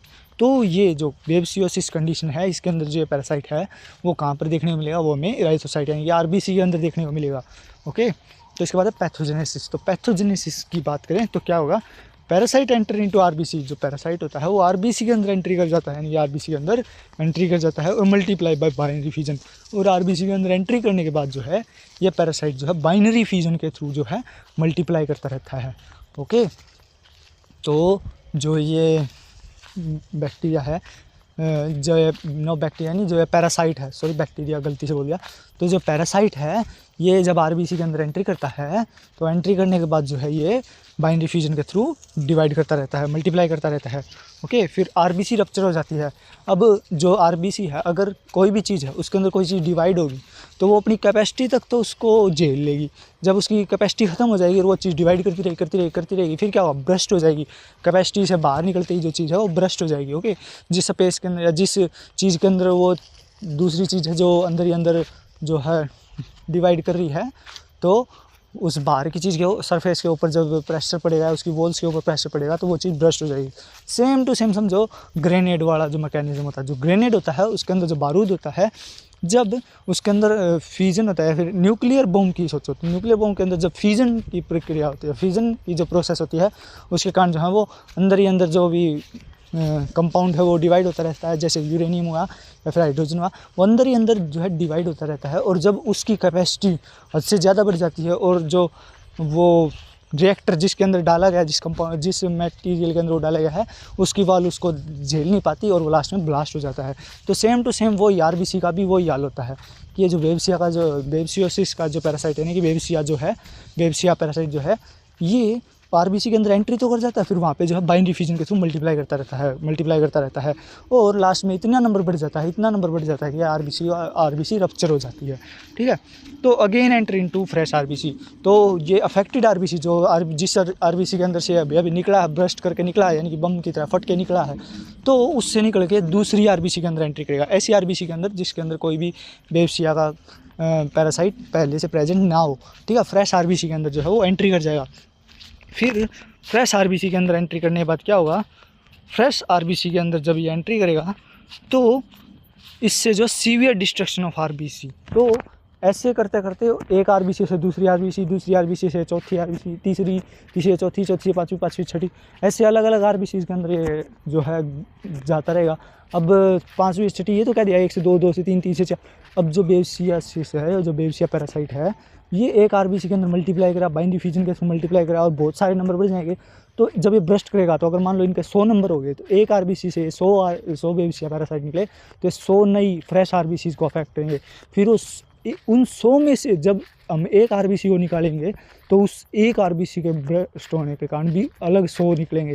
तो ऐसे करते करते हैं क्या कर देगा ये, डिस्ट्रक्शन ऑफ आरबीसी, बहुत सारी आरबीसी को डिस्ट्रॉय कर देगा। ओके, जिससे क्या होगा, हीमोलाइसिस देखने मिलेगा। ओके, तो इस कंडीशन के अंदर हमें हीमोलाइसिस देखने को मिलता है। फिर इसके बाद है रिजल्ट इन अनीमिया। तो अब हीमोलाइसिस हुआ यानी कि आरबीसी का डिस्ट्रक्शन होता रहेगा, तो इससे क्या होगा, अनीमिया की कंडीशन डेवलप हो जाएगी। तो अनीमिया जो है वो बॉडी के अंदर अनीमिया देखने को मिलेगा, जिससे कि हीमोलाइटिक टाइप, तो हीमोलाइटिक अनीमिया देखने को मिलेगा। हीमो का मतलब क्या था, हीम यानी कि जो आरबीसी का जो हीमोग्लोबिन वाला पार्ट है उसका लाइटिक ब्रेकडाउन, तो जो हीम पार्ट है यानी कि जो आयरन वाला पार्ट है, आरबीसी का जो आयरन वाला पार्ट है उसका लाइसिस हो जाएगा, उसका ब्रेकडाउन हो जाएगा, तो उस टाइप का अनीमिया देखने को मिलेगा। ओके, इसके बाद इराइथ्रोफैगोसाइटोसिस में ऑल्सो टेक प्लेस।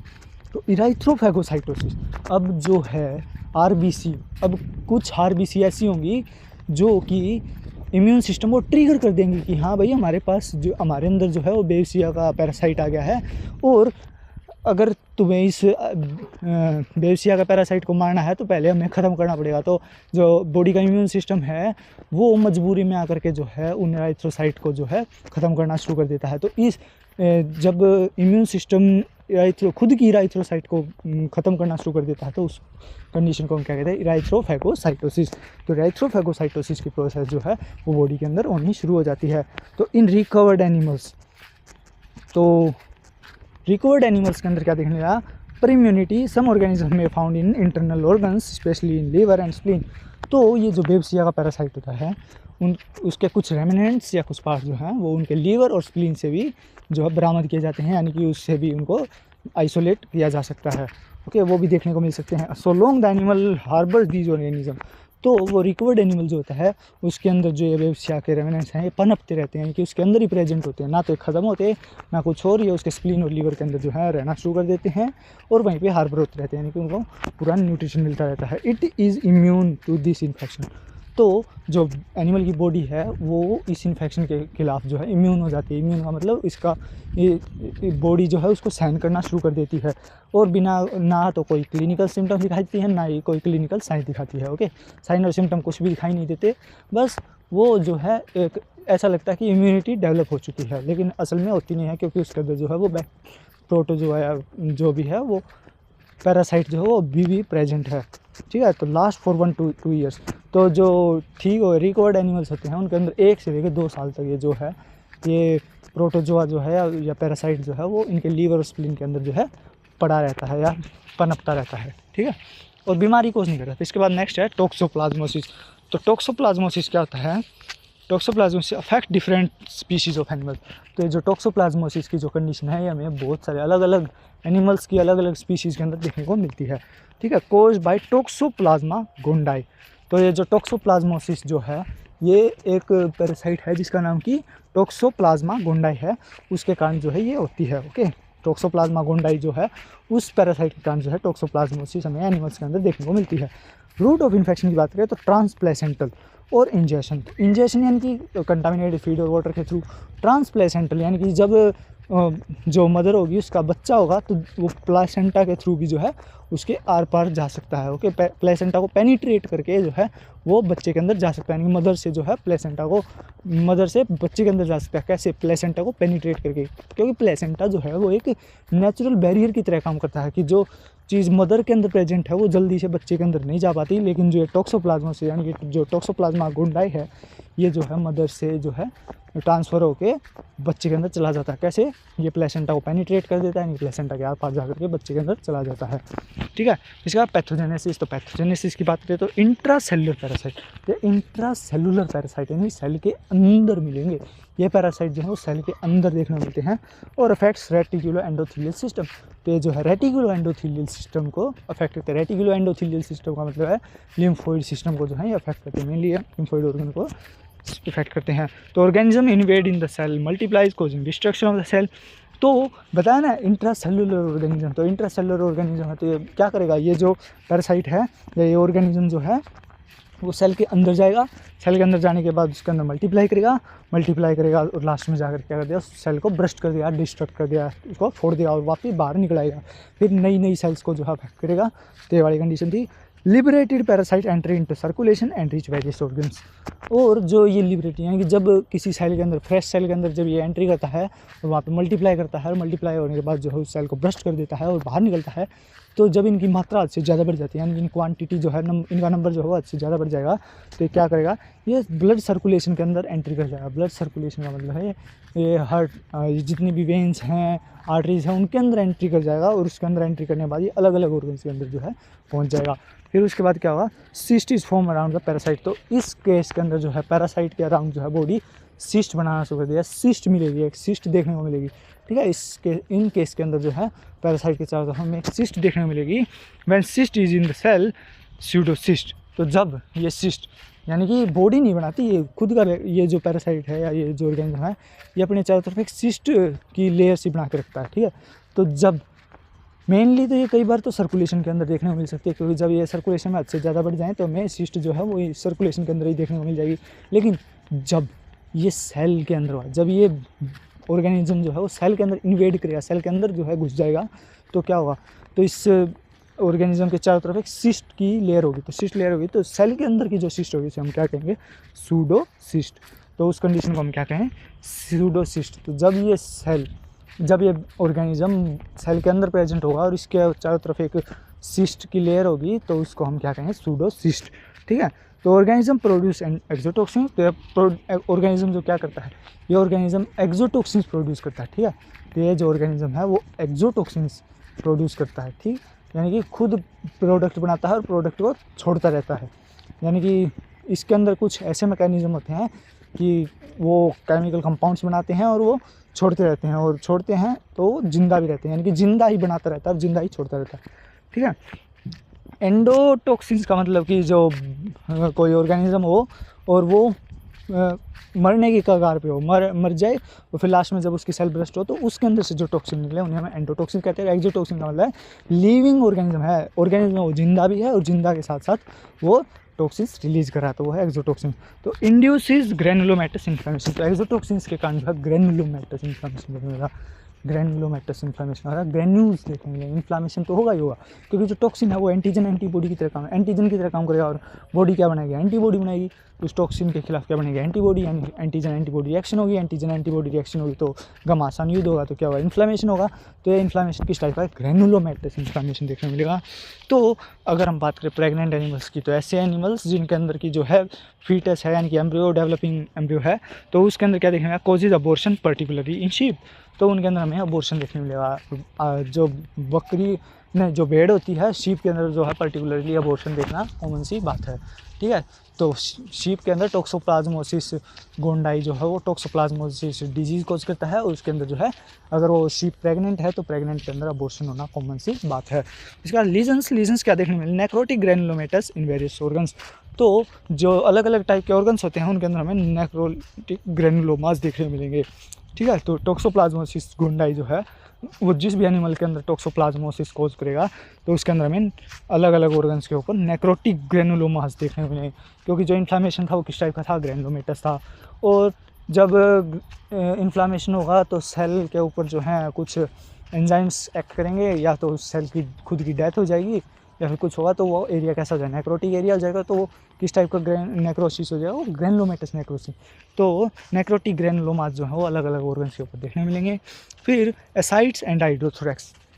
एसाइड्स का मतलब क्या है, होल बॉडी के अंदर जो सबक्यूटेनियस एडिमा होता है उस टाइप का जो है पूरी बॉडी के अंदर में एडिमा देखने को मिलेगा, तो उसे हम कहते हैं एसाइड्स। और हाइड्रोथोरैक्स यानी कि जो थोरेसिक रीजन है उसके अंदर जो है क्लियर फ्लूइड मिलेगा, ठीक है, क्लियर फ्लूइड भरा हुआ मिलेगा, तो उसे हम कहते हैं हाइड्रोथोरैक्स। फिर इसके बाद ब्रेन के अंदर क्या देखने मिला, ब्रेन के अंदर जो है ग्रैनुलोमास, ग्रैनुलोमेटस लेप्टोमेनिंजाइटिस। तो ब्रेन्स के अंदर हमें ग्रैनुलोमेटस लेप्टोमेनिंजाइटिस देखने मिला। मेनिंजाइटिस क्या होता है, inflammation of meninges of the brain, okay. तो ब्रेन की मेनिंजेस का इन्फ्लेमेशन देखने मिलेगा। ग्रैनुलोमेटस लेप्टोमेनिंजाइटिस का मतलब है, लेप्टोमेनिंजाइटिस का मतलब है जो ब्रेन की थी अंदर की जो लेयर्स होती हैं, यानी कि जो 3 लेयर्स होती हैं ना, ड्यूरामेटर, पायामेटर, अरेकिनोइड। तो ये अरेकिनोइड और पायामेटर जो होती हैं, ये जो अरेकिनोइड और पायामेटर है इनका इन्फ्लेमेशन देखने मिलेगा, ओके। इस कंडीशन के अंदर जो है ये जो सब ड्यूरल स्पेस है जहाँ पर सेरिब्रोस्पाइनल फ्लूइड यानी कि CS फ्लो करता है, उसके अंदर भी हमें इन्फ्लेमेशन देखने को मिलेगा। और एनसेफलाइटिस, तो एनसेफलाइटिस भी देखने को मिलेगी। और इफ़ अगर इस कंडीशन के अंदर जो है इमोरेज भी देखने को मिल सकता है, एडिमा भी देखने को मिल सकता है, सीडोसाइट्स और जो पेरीफरी यानी कि जो बारी हिस्सा है उसकी जो सेल्स होंगी, पेरीफरी के ऊपर जो सेल्स होंगी यानी कि सतह वाली जो एरिया होगा उसके ऊपर जो सेल्स होंगी उनके अंदर हमें सीडोसाइट्स देखने को मिलेंगे। पता है सीडोसाइट्स क्या होता है, कि ये जो टॉक्सोप्लाज्मा गोंडाई होता है इस ऑर्गेनिज्म के चारों तरफ एक सिस्ट की लेयर होती है।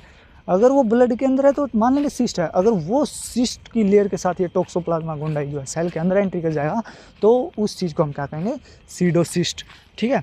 तो ये पेरीफ्री ऑफ लीजन्स के ऊपर देखें, ब्रेन के अंदर जो है पेरीफ्री के ऊपर ये सीडोसिस्ट हमें देखने को मिल सकते हैं। फिर हार्ट की बात करें तो क्या हो सकता है, सूडोसाइट्स इन मायोकार्डियम विदाउट लीजन्स। तो ये सेम टू सेम वही चीज़ें जो हैं वो मायोकार्डियम के अंदर देखने को मिलेगी, वो सूडोसाइट्स दे हैं, क्योंकि जो प्लाज्मा गोंडाई है वो सेल के अंदर एंट्री कर जाएगा और प्लाज्मा गोंडाई के साथ तो क्या है, सिस्ट की लेयर है। तो जब वो सिस्ट की लेयर एक सेल के अंदर प्रेजेंट होगी तो हमें क्या है, सीडोसिस्ट या सूडोसिस्ट।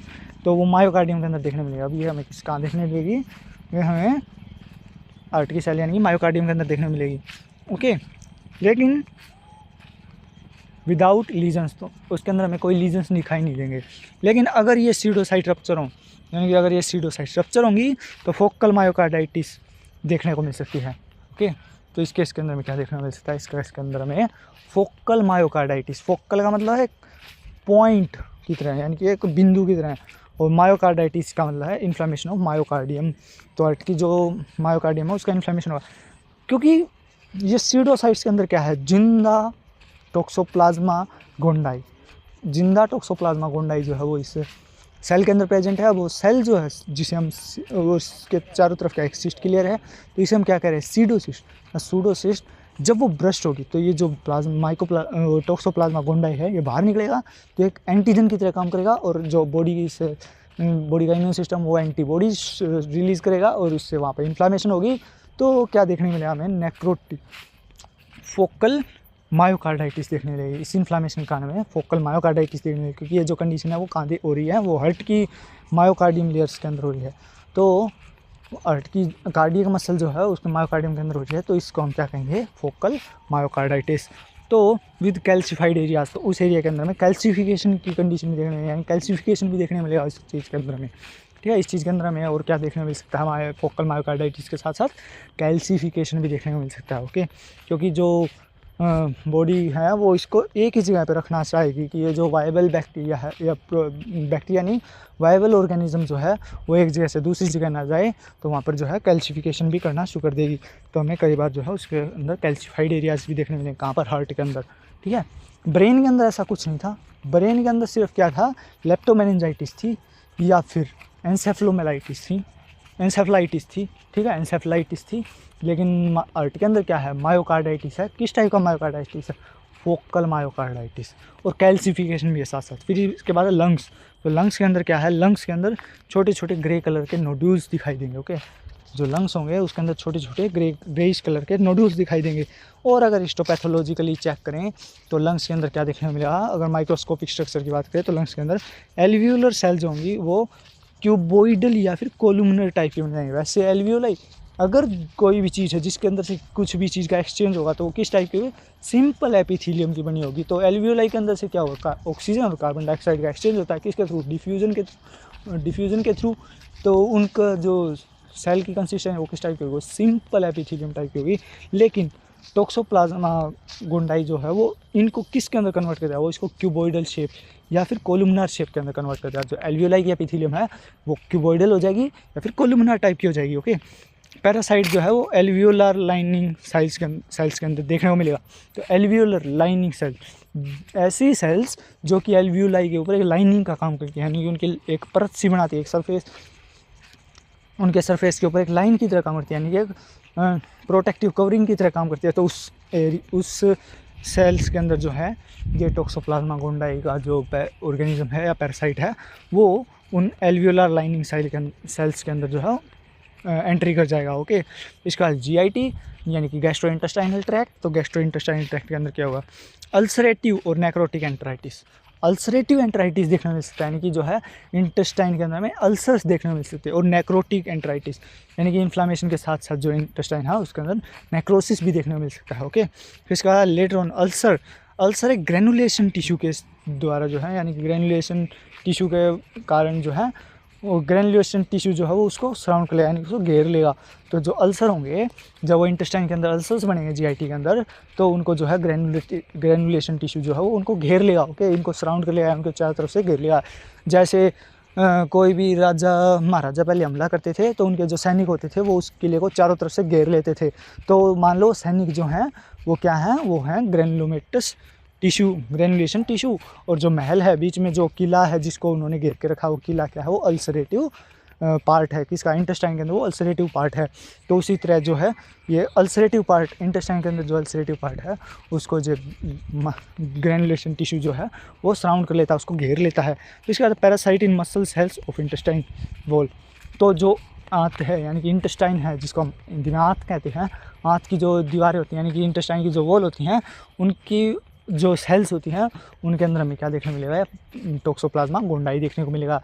यानी कि ये जो ऑर्गेनिज्म है या पैरासाइट है वो हमें उनकी वॉल की सेल्स के अंदर देखने का।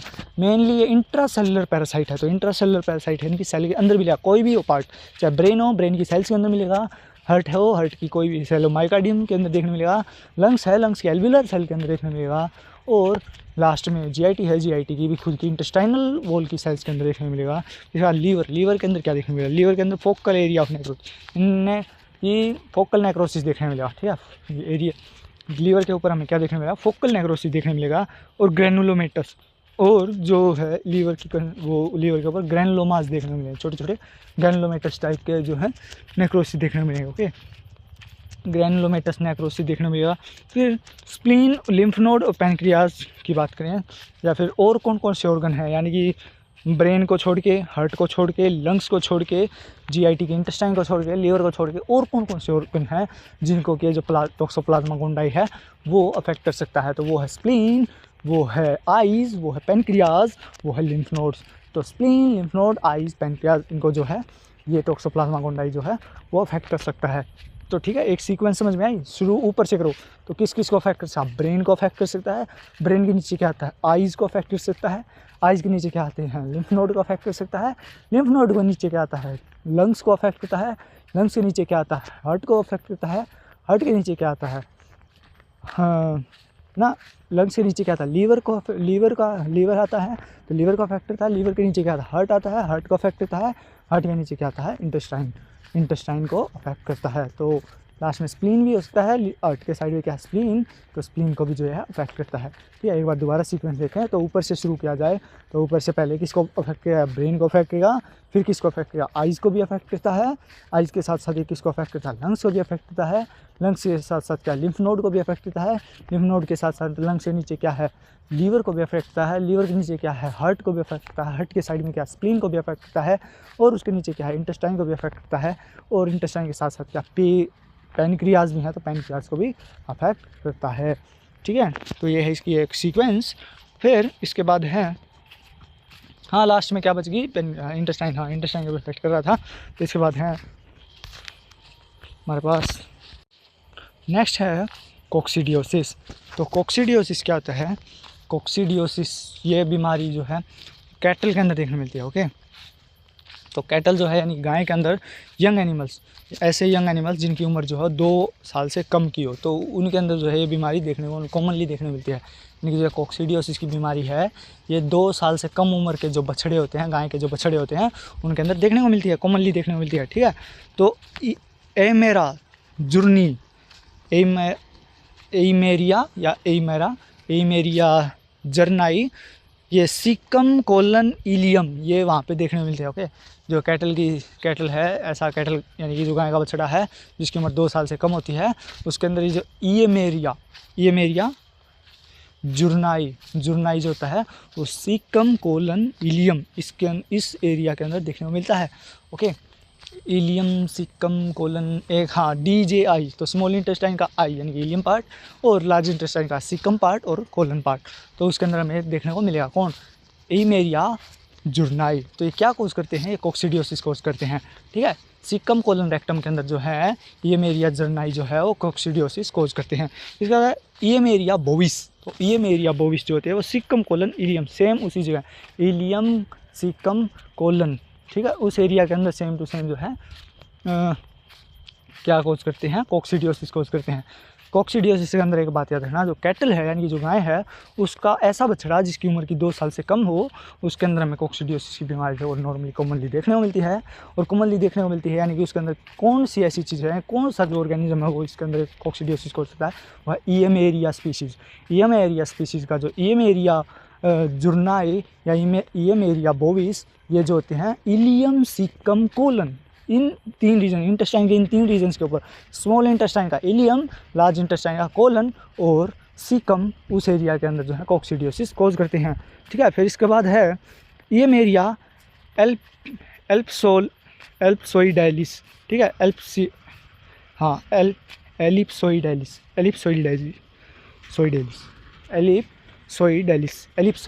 ठीक है, तो ईएमेरिया एलिप्सोइडालिस जो होता है वो स्मॉल इंटेस्टाइन का अफेक्ट करेगा। स्मॉल इंटेस्टाइन हमारा DJI, डेडिनम जेजुनम इलियम, तो यानी कि इन पार्ट्स को अफेक्ट करेगा। कौन? एमेरिया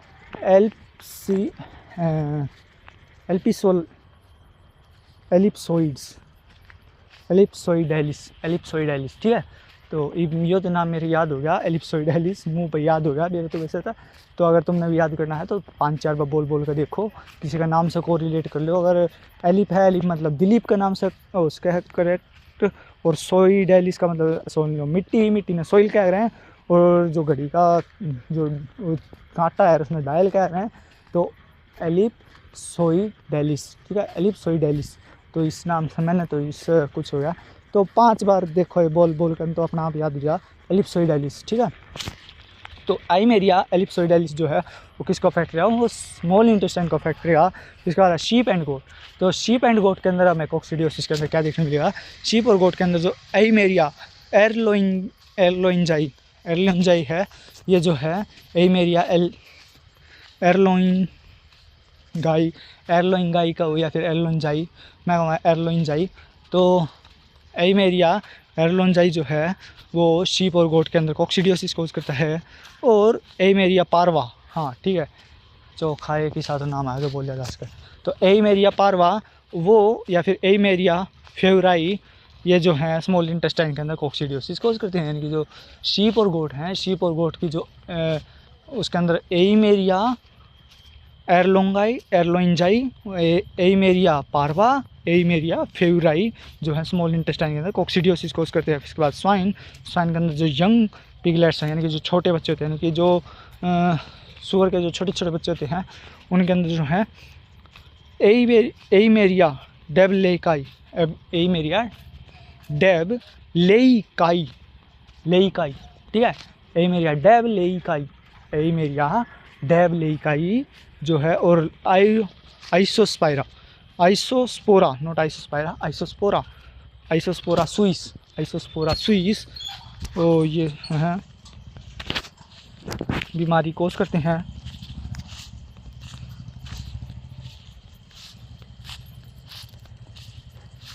तो स्वाइन के अंदर यंग पिगलेट्स के अंदर कोक्सीडियोसिस किस किस के कारण होती है? एइमेरिया डेबलेइकाई और आइसोस्पोरा सुइस, ये भी स्मॉल इंटेस्टाइन के अंदर जो है वहीं पे मिलते हैं और कोक्सीडियोसिस कोज करते हैं। तो कौन कौन करते हैं? एइमेरिया डेबलेइकाई और आइसोस्पोरा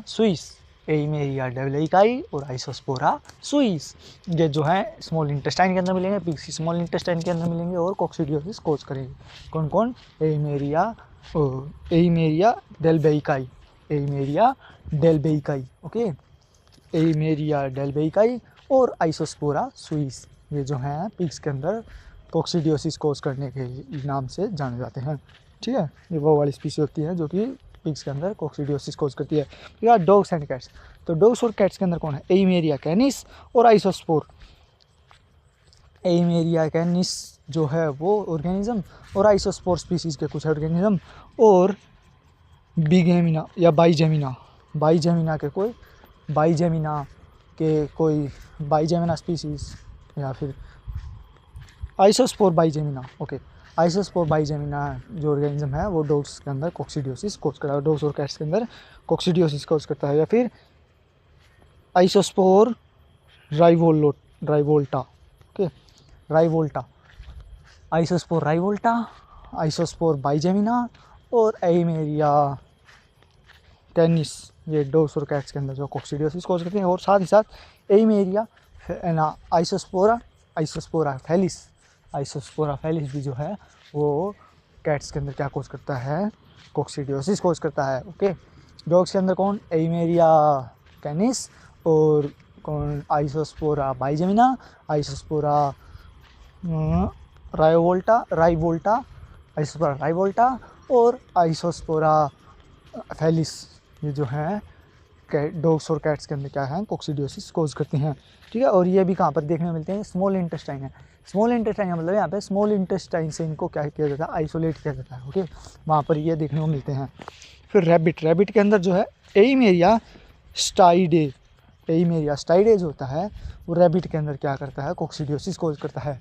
रैबिट के अंदर जो है एइमेरिया स्टाइडे जो है वो कोक्सीडियोसिस कोज करता है। यानी कि जो रैबिट है उसके अंदर एइमेरिया स्टाइडे जो है वो क्या कोज करता है? वो कोक्सीडियोसिस कोज करता है। ओके, मेनली ये कहाँ पर देखने मिलता है? लीवर के अंदर देखने मिलता है। एइमेरिया स्टाइडे जो है वो मेनली रैबिट के कहाँ पर देखने मिलता है? रैबिट के लीवर के अंदर, और वो भी कहाँ पर? इंट्राहिपैटिक बाइल डक्ट्स। तो इंट्राहिपैटिक यानी कि हिपैटिसाइट्स यानी कि पेट्रोसाइट के बीच में जो बाइल डक्ट होगी ना उसके अंदर जो है ये एइमेरिया स्टाइडे जो है वो प्रेजेंट होता है, देखने को मिलता है। ठीक है, कहाँ पर देखने मिलता है? लीवर के अंदर इंट्राहिपैटिक बाइल डक्ट्स के अंदर क्या देखने मिलता है? एइमेरिया स्टाइडे। ठीक है, किसके अंदर? रैबिट्स के अंदर। ठीक है, फिर इसके बाद रूट ऑफ इन्फेक्शन की बात करें तो कहाँ से कहाँ जाता है? इंजेक्शन। जब ये स्पोरलेस oocytes, जब ये स्पोरुलेट्स oocysts, ये स्पोर टाइप के जो oocysts होते हैं, जब एइमेरिया के जब स्पोरुलेटेड जो oocysts होते हैं, स्पोरुलेट्स oocysts होते हैं, जब ये इनको एनिमल इंजेस्ट कर लिया, खा ले, तो उसके कारण जो है ये उसकी बॉडी के अंदर एंट्री कर जाएंगे और बीमारी कोज करेंगे। फिर इसके बाद पैथोजेनेसिस। तो एइमेरिया क्या करता है, एइमेरिया जो है वो बर्ड्स के अंदर क्या होता है, कोक्सीडियोसिस करने से कैसे करता है। ओके, एइमेरिया जो है एनिमल्स के अंदर कोक्सीडियोसिस कैसे कोज करता है। तो ये oocyst जिनके अंदर ये स्पोरोसिस्ट प्रेजेंट होते हैं, ऐसे oocyst जिनके अंदर ये स्पोरोसिस्ट प्रेजेंट होते हैं, उनको जो है एनिमल इंजेस्ट कर लेता है और ये इंटेस्टाइनल जूस के अंदर जो है वो चले जाते हैं और वहाँ पर अपने जो है स्पोरोजोइड्स रिलीज करते हैं। यानी कि इंजेक्शन है, इंजेक्शन यानी मुंह से गया, मुंह से कहाँ जाएगा ये इसोफेगस, इसोफेगस से पेट के अंदर, पेट से कहाँ जाएगा इंटेस्टाइन के अंदर। तो इंटेस्टाइन, तो जब वो फ्लूइड इंटेस्टाइन के अंदर प्रेजेंट, तो हम उसे क्या कहेंगे, इंटेस्टाइनल जूस कहेंगे। तो जब ये इंटेस्टाइनल जूस के साथ मिल जाएंगे, जो एंजाइम होंगे उनके जो कारण है क्या हो जाएगा, ये अपने स्पोरोजोइड्स जो है वो इंटेस्टाइन के अंदर रिलीज़ कर देंगे, उस पार्ट के अंदर रिलीज़ कर देंगे। ठीक है, मान लो वही बात है कि ये जो एइमेरिया है, ये एइमेरिया है, एइमेरिया को क्या समझे, नकाबपोश। नकाबपोश यानी कि चोर डाकू समझ लो। ठीक है, तो जो चोर डाकू हैं वो क्या करेंगे, वो कहीं ना कहीं से तो जो है जगह में एंट्री लेंगे, नहीं बैंक के अंदर एंट्री लेंगे, बैंक के अंदर एंट्री लेंगे तो क्या करेंगे, वहाँ बैंक लूटेंगे। तो वही है, जो एनिमल की बॉडी है वो उनके लिए बैंक है, एइमेरिया जो चोर डाकू हैं तो वो जो है बैंक के अंदर एंट्री करके, यानी एनिमल की बॉडी के अंदर एंट्री करके, और फिर वो कहाँ पर जाएंगे, वो सीधा घूमते घूमते घूमते घूमते जो है उनका मेन जगह है लॉकर के अंदर जाएंगे, जहाँ पर पैसा है वहाँ पर जाएंगे। तो पैसा कहाँ पे इनके लिए, इंटेस्टाइन के अंदर। तो इंटेस्टाइन के अंदर जाएंगे और इंटेस्टाइन के अंदर क्या होंगे, इंटेस्टाइन के अंदर इंटेस्टाइनल जूस होगा। तो इंटेस्टाइनल जूस होगा यानी कि बैंक का जो लॉकर है, बैंक का लॉकर है, वहाँ पर जाकर के क्या करेंगे, अपना बैग खोल देंगे ताकि जो है पैसा अंदर डाल सकें। तो उसी तरह जो होगा इंटेस्टाइनल जूस के साथ मिलके एइमेरिया स्पीशीज़ का जो एइमेरिया जो हो गए वो इंटेस्टाइनल जूस के साथ जा करके अपने स्पोरोजोइड छोड़ देंगे। मेनली शुरुआत में जो है वो oocytes के अंदर जो है oocyte के अंदर स्पोरोसिस्ट की फॉर्म में आए थे। ठीक है, तो एक बार दोबारा बताऊँ तो ये जो है जो ये एइमेरिया स्पीशीज़ है, एइमेरिया स्पीशीज़ जो है ये बॉडी के अंदर आने से पहले क्या है, oocyst की फॉर्म में थे। oocyst के अंदर जो है स्पोरोसिस्ट प्रेजेंट थे, स्पोरोसिस्ट प्रेजेंट थे, यानी कि oocyst थे, oocyst के अंदर भी क्या था, स्पोरोसिस्ट थे। तो यानी कि जो है ये नकाबपोश थे, नकाबपोश का अपना घर पे अलग नाम है और उस नाम के अंदर असली नाम भी उनका अलग नाम है, यानी कि उनके डॉक्यूमेंट्स के अंदर उनका अलग नाम है और बाहर उनको अलग नाम से कहते हैं, और बैंक के अंदर चले गए तो वो जो है वो अलग नाम से हैं। ठीक है, या अलग स्ट्रक्चर से हैं, घर के अंदर कुछ और, घर से बाहर कुछ और, बैंक के अंदर कुछ और, तो इस टाइप का। ठीक है, तो अपने आइडेंटिटी छुपाने के लिए क्या करते हैं, बैंक के अंदर पूरे सूट बूट के साथ तो जाएंगे नहीं, तो अपने पूरे बॉडी को या फेस को मास्क से ढकते जाएंगे। तो वैसे ही सेम टू सेम जो है ये जो एइमेरिया होते हैं घर पे कैसे हैं, जो चोर होते हैं घर पे कैसे रहते हैं, या चोर नॉर्मल इंसान की तरह रहते हैं। ओके, बाहर जाएंगे तो ठीक ठाक कपड़े पहनेंगे, लेकिन बैंक में जाएंगे तो सारी बॉडी को कवर करके जाएंगे ताकि जो है उनकी आइडेंटिटी छुपी रह सके। तो सेम टू सेम एइमेरिया है। एइमेरिया अगर नॉर्मली बात करें तो oocyst के अंदर होगा, और oocyst के अंदर भी किस फॉर्म में होगा, स्पोरोसिस्ट की फॉर्म में प्रेजेंट होगा। और जब ये बॉडी के अंदर जाएगा, यानी कि जो बैंक के अंदर जाएगा, तो बैंक के अंदर क्या जाएगा, ये कहाँ पे जाएगा, इंटेस्टाइन के अंदर जाएगा। तो इंटेस्टाइन के अंदर क्या जाएगा, इंटेस्टाइनल फ्लूइड होगा, इंटेस्टाइनल फ्लूइड के साथ ये वहाँ पे क्या छोड़ दिया वो स्पोरोजोइड्स, ये अपने स्पोरोजोइड्स जो है ये वहाँ पे छोड़ देगा। ठीक है, तो ये जो स्पोरोजोइड होते हैं ये एपिथेलियल सेल को इन्फेक्ट करना शुरू कर देंगे। ठीक है, तो और ये एसेक्सुअल रिप्रोडक्शन से जो है मल्टीप्लाई करना शुरू कर देंगे। तो सेम टू सेम वही जो चोर होते हैं वो बैग खोलने के बाद क्या करेंगे, वो पैसा लूटना शुरू करेंगे और जितना हो सके वो उतना लूटेंगे, तो मल्टीप्लाई करेंगे। वैसे ही सेम टू सेम जो है ये एइमेरिया स्पीशीज़ के जो बैक्टीरिया वो ऑर्गेनिज्म होते हैं, मैं बार बैक्टीरिया की कह रहा हूँ, गलती से मुँह से बैक्टीरिया निकल रहा है। तो जो एइमेरिया स्पीशीज़ के जो ऑर्गेनिजम्स हैं वो मल्टीप्लाई करेंगे सेक्सुअल रिप्रोडक्शन से और साइजोंट फॉर्म करेंगे। तो साइजोंट फॉर्म करेंगे और जो कि स्ट्रक्चर होगा और उसमें से मीरोजोइट्स जो हैं वो निकलेंगे। तो ठीक है, तो जो है अब क्या होगा, साइजोंट, इसके तो स्पोरोजोइट्स निकल गए थे, स्पोरोजोइट्स क्या बनाएंगे, स्पोरोजोइट्स साइजोंट्स बनाएंगे, और साइजोंट्स में से क्या निकलेंगे, मीरोजोइट्स निकलेंगे। ओके, यानी कि साइजोन स्ट्रक्चर होगा और वहाँ से मीरोजोइट्स निकलेंगे। तो सेम वही कंडीशन है कि जो चोर लुटेरे डाकू होंगे वो लास्ट में क्या करेंगे, एक लेटर या नोट्स छोड़ देंगे, और जब वो नोट्स कोई पुलिस देखेगी तो उसको क्या दिखेगा उस नोट्स के अंदर, कि उन्होंने ये बताया कि अब की बार तुम पीछे रह गए और वो रह गए, तो यानी कि वो उनका गुस्सा बढ़ा देंगे। तो सेम टू सेम वही है कि जो स्पोरोजोइट्स होते हैं, ये क्या करेंगे, साइजोन्स बनाएंगे। साइजोन्स क्या होंगे, रप्चर होंगे तो उनके अंदर से मीरोजोइट्स निकलेंगे। तो मीरोजोइट्स एक मैसेज की तरह काम करेंगे। ओके, तो मीरोजोइट्स होंगे। तो मीरोजोइट्स जो होंगे वो बाद में दिक्कत पैदा करेंगे। तो मीरोजोइट्स जो होंगे वो एपिथेलियल सेल को अगेन इन्फेक्ट करेंगे। और इंटेस्टाइनल ग्लैंड, यानी कि जो इंटेस्टाइनल ग्लैंड यानी कि इंटेस्टाइन के अंदर है, यानी कि इंटेस्टाइन का जो फ्लूइड था उसके अंदर से निकले हैं। तो इंटेस्टाइनल ग्लैंड के अंदर जो क्या होगा, इंटेस्टाइनल ग्लैंड के जो एपिथेलियल सेल होंगे उसके अंदर ये मीरोजोइट्स जो हैं वो इन्फेक्ट कर देंगे उन एपिथेलियल सेल को, इन्फेक्ट कर देंगे। ठीक है, इंट्रा सेलुलर है ये, सेल के अंदर। हाँ, तो ये सेल के पास है, तो उनको फिर से इन्फेक्ट कर देंगे एपिथेलियल सेल्स को। फिर क्या होगा, destruction of epithelial cells of mucosa. जो ग्लैंड के म्यूकोजा होंगे उनकी जो एपिथेलियल सेल होंगी उनका म्यूकोजा को ये क्या कर देंगे, डिस्ट्रॉय कर देंगे, उनको तोड़ फोड़ देंगे। तो फिर क्या होगा, डिस्ट्रक्शन होगा। तो और severe haemorrhagic depending upon the species of Eimeria and it is severe leukocytic infiltration in the mucosa and sub mucosa. तो इस कारण से क्या होगा, अब वो म्यूकोजा की लेयर को डिस्ट्रक्ट कर देंगे, यानी फोड़ देंगे। तो म्यूकोसा के नीचे क्या होता है, वेसल्स होती हैं, वेसल्स के अंदर क्या होता है, ब्लड होता है। तो वो जब वो म्यूकोजा जो है वो रप्चर होगी तो ब्लड जो है वो बाहर निकलेगा, तो हीमोरेज होगा। हीमोरेज के साथ साथ क्या होगा, तो हीमोरेज होगा तो क्या होगा, अब वो क्या है तो यही मेरा ये जो हीमोरेज होगा उसकी इंटेंसिटी है वो यही मेरा स्पीसीज़ के ऊपर डिपेंड करेगी, कौन सी मेरा स्पीसीज़ जो है कैसे इन्फेक्ट किया है। ठीक है, तो अलग अलग स्पीसीज़ अलग अलग टाइप से इन्फेक्ट करती है, अलग अलग इंटेंसिटी से इन्फेक्ट करती है। तो इसके बाद है, अब यही मेरा स्पीसीज़ है, वो बॉडी का कोई पार्ट तो है नहीं, बॉडी से बाहर से है, तो फॉरेन थिंग की तरह काम रहा है। एंटीजन एंटीबॉडी रिएक्शन होगी, इन्फ्लामेशन होगा। तो यहाँ पे क्या आएगा, इन्फ्लामेशन से पहले क्या आएंगे, यहाँ पे सेल आएंगी। कौन सी सेल आएंगी, ल्यूकोसाइट। तो यहाँ पे क्या देखने वाले, ल्यूकोसाइटिक इन्फिल्ट्रेशन देखने को मिलेगी।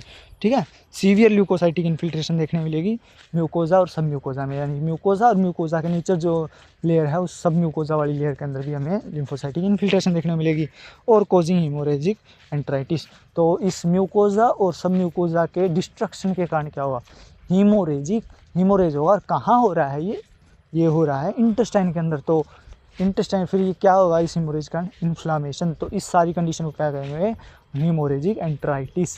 तो इस म्यूकोजा और सब म्यूकोजा के डिस्ट्रक्शन के कारण जो इन्फ्लामेशन होगा या हीमोरेज बनेगा तो उसे हम कहेंगे हीमोरेजिक एंट्राइटिस।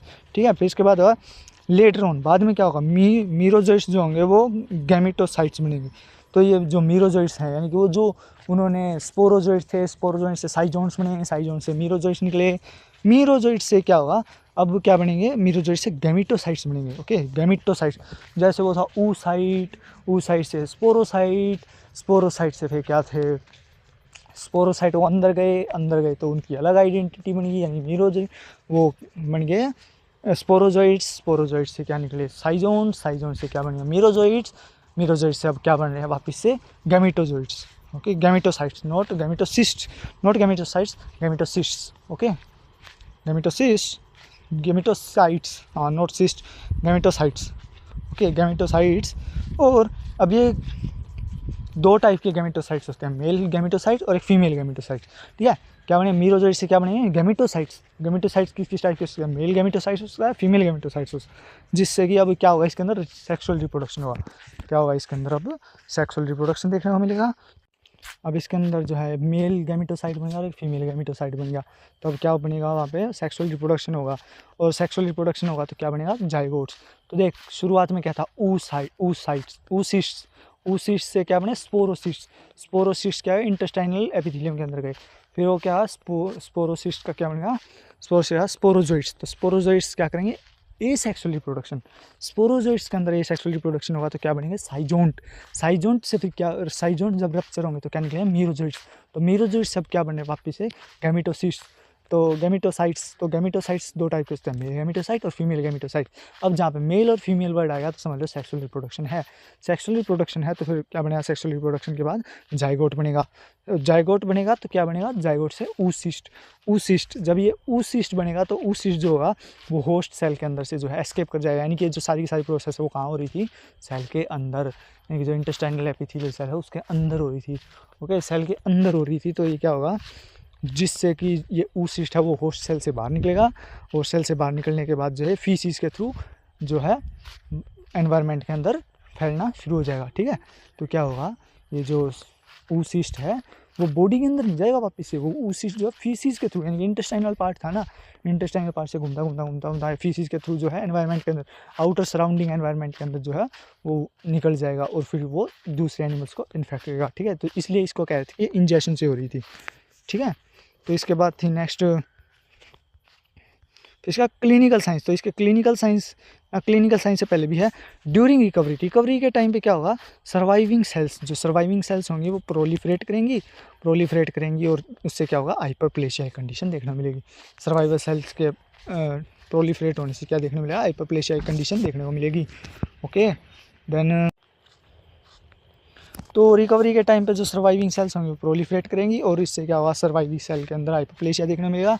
और इंटेस्टाइनल एपिथेलियम के अंदर, हाँ तो ये सारी की सारी कंडीशन कहाँ थी, इंटेस्टाइन के अंदर, तो इंटेस्टाइनल सेल जो सर्वाइव कर जाएंगे तो उनके अंदर क्या देखने मिलेगा, हाइपरप्लेशिया देखने को मिलेगा। ओके, इसके बाद है क्लिनिकल साइंस। तो क्लिनिकल साइंस के अंदर क्या क्या देखने मिलेगा, ब्लडी डायरिया विद म्यूकस। तो ब्लडी डायरिया देखने में आया कि डाइसेंट्री देखने को मिलेगी। ओके, तो डाइसेंट्री के अंदर क्या है, म्यूकस भी देखने मिलेगा, यानी कि उस ब्लडी डायरिया के अंदर क्या देखने मिलेगा, म्यूकस भी देखने को मिलेगा। ओके, इमेशिएशन देखने मिलेगा। अब डायरिया है तो डायरिया वर्ड से समझ जाना कि सीधा सीधा इमेशिएशन होगा, बहुत भयंकर कमजोरी देखने मिलेगी। और म्यूकस मेम्ब्रेन पेल, जो इंटेस्टाइन की म्यूकस मेम्ब्रेन है या फिर कोई भी बॉडी की म्यूकस मेम्ब्रेन है वो क्या हो जाएगी, पेल कलर की दिखाई देगी। ओके, तो इसके बाद क्या होगा, डिहाइड्रेशन। अब डायरिया है तो वाटर लॉस तो होना कॉमन सी बात है, तो ये वाटर लॉस के कारण क्या होगा, डिहाइड्रेशन। तो डायरिया, अब एक ही बात याद रखना कि इंटेस्टाइन है तो डायरिया है तो उससे क्या होगा, डिहाइड्रेशन होगी और जो म्यूकस मेम्ब्रेन है वो पेल कलर की हो जाएगी। ठीक है, और डायरिया है तो इमेशिएशन भी देखने को मिलेगा। तो इसके बाद है लीजन्स। तो लीजन्स की बात करें तो क्या क्या होगा, हीमोरेजिक एंट्राइटिस। तो इन जो वो उसकी इंटेस्टाइन होगी उसके अंदर इन्फ्लामेशन होगा तो किस टाइप का है, हीमोरेजिक इन्फ्लामेशन दिख रहा है। इन्फ्लामेशन इंटेस्टाइन के अंदर इन्फ्लामेशन के साथ साथ हीमोरेज भी देखने को मिलेगा। Okay, petechial haemorrhages on serosa and mucosa. जो उसकी सिरोसा होगी यानी कि जो इंटेस्टाइनल ल्यूमन होगा उसके अंदर जो सिरोसा होगी या उसकी जो म्यूकोजा होगी उसके ऊपर पिन पॉइंट हीमोरेज देखने में आएगा। ये जो है खून के छींटे से दिखाई देंगे। ठीक है, blood in the lumen of intestine. अभी हीमोरेजिक एंट्राइटिस है तो उसका जो ल्यूमन है, इंटेस्टाइन का जो ल्यूमन है उसके अंदर में क्या देखने मिला, ब्लड देखने मिला। क्योंकि जो एपिथेलियल जो उसकी जो म्यूकोजा है या सब म्यूकोजा है वो ही डिग्रेड होनी शुरू हो जाएगी, यानी डिस्ट्रॉय हो जाएगी, उसके अंदर डिस्ट्रक्शन देखने को मिलेगा तो जो है खून बाहर निकलना शुरू हो जाएगा। तो वो खून जाएगा कहाँ, वो इंटेस्टाइन के ल्यूमन के अंदर जाएगा। जिस तरह पाइप है, पाइप के अंदर कोई दिक्कत होगी तो वो कहाँ जाएगा, वो पाइप के अंदर ही रहेगा, ना तो बाहर आएगा। ठीक है, बाहर से अगर कोई छेद ना हो तो जो पानी है वो पाइप के अंदर ही फ्लो करता रहेगा, चाहे पानी कुछ भी हो पाइप के अंदर। चाहे कलर मिक्स करोगे तो कलर कहाँ जाएगा, वो पाइप के अंदर ही जाएगा, ना कि पाइप के बाहर आएगा। तो सेम टू सेम वही कंडीशन है। तो ब्लड जो है वो जब निकलेगा तो कहाँ जाएगा, वो इंटेस्टाइन के अंदर ही जाएगा, तो इंटेस्टाइन के ल्यूमन के अंदर ही करना वो अकोमोडेट होना शुरू हो जाएगा। ठीक है, तो इसके बाद हिस्टोपैथोलॉजिकली क्या देखने को मिलेगा, haemorrhagic enteritis with the stage of life cycle of the parasite. तो हीमोरेजिक एंट्राइटिस, हाँ हीमोरेजिक एंट्राइटिस तो देखने को मिलेगा। ठीक है, हीमोरेजिक एंट्राइटिस तो देखने को मिलेगा, यानी कि जो है इंटेस्टाइन के अंदर इन्फ्लामेशन के साथ साथ हीमोरेज भी देखने मिलेगा। साथ ही साथ क्या देखने मिला, वो मैंने बताया सारा ऊसिस्ट का स्पोरोसिस्ट का क्या था, साइजोन का मीरोजोइट से वापस क्या बनेंगे, गैमेटोसाइट्स का क्या बनेगा, जाइगोट से फिर क्या बनेगा, oocyst। तो ये सारी की सारी जो कंडीशन है ये इतनी स्मॉल स्केल पे है कि इसे हम जो है अपनी नेक्ड आई से नहीं देख सकते। तो ये सारी माइक्रोस्कोपिक रीजन है। तो जो है इंटेस्टाइन का जो ल्यूमन है, इंटेस्टाइन की जो एपिथेलियल सेल है उसके अंदर में जो लाइफ साइकिल है पैरासाइट की वो देखने को मिलेगी। ठीक है, फिर इसके अंदर साइजोन, मीरोजोइट, गैमीट्स और oocyst सारे के सारे देखने को मिलेंगे। फिर डॉग्स और कैट्स या फिर स्वाइन की बात करें, डॉग, कैट, पिग, इनके अंदर क्या देखने को मिलेगा, डिजीज़ नॉट सीवियर। तो इनके अंदर जो है डिजीज़ वो इतनी सीवियर नहीं होगी, लेकिन कैटल, बफलो, शीप, गोट, इनके केस के अंदर जो बीमारी है ज़्यादा सीवियर देखने को मिल सकती है। ठीक है, फिर रैबिट की बात करें तो रैबिट के अंदर क्या था, वो रैबिट के अंदर था एमेरिया स्टाइडिस था, देख लेना एक बार। तो रैबिट के अंदर जो है nodule containing exudate and oocyte are present in the liver. Okay, तो जो रैबिट का लीवर होगा उसके अंदर oocyst देखने मिलेंगे। Okay, not oocytes, oocyst। तो रैबिट का जो लीवर होगा यानी कि जो खरगोश का लीवर होगा उसके अंदर में क्या देखने मिलेंगे, oocyst देखने को मिलेंगे। और साथ ही साथ जो है उनके अंदर जो है नोड्यूल, एक्सुडेटिव नोड्यूल्स देखने मिलेंगे, यानी कि एक्सुडेट, ऐसे नोड्यूल जिनके अंदर की एक्सुडेट प्रेजेंट होगा वो देखने मिलेंगे। यानी कि जो रैबिट का लीवर है उसके अंदर हमें क्या देखने मिलेंगे, oocysts देखने को मिलेंगे, और साथ ही साथ जो है नोड्यूल्स के अंदर हमें एक्सुडेट देखने को मिलेगा। ओके, और हिस्टोपैथोलॉजिकली हमें क्या देखने को मिलेगा, कोलेंजियो हेपेटाइटिस।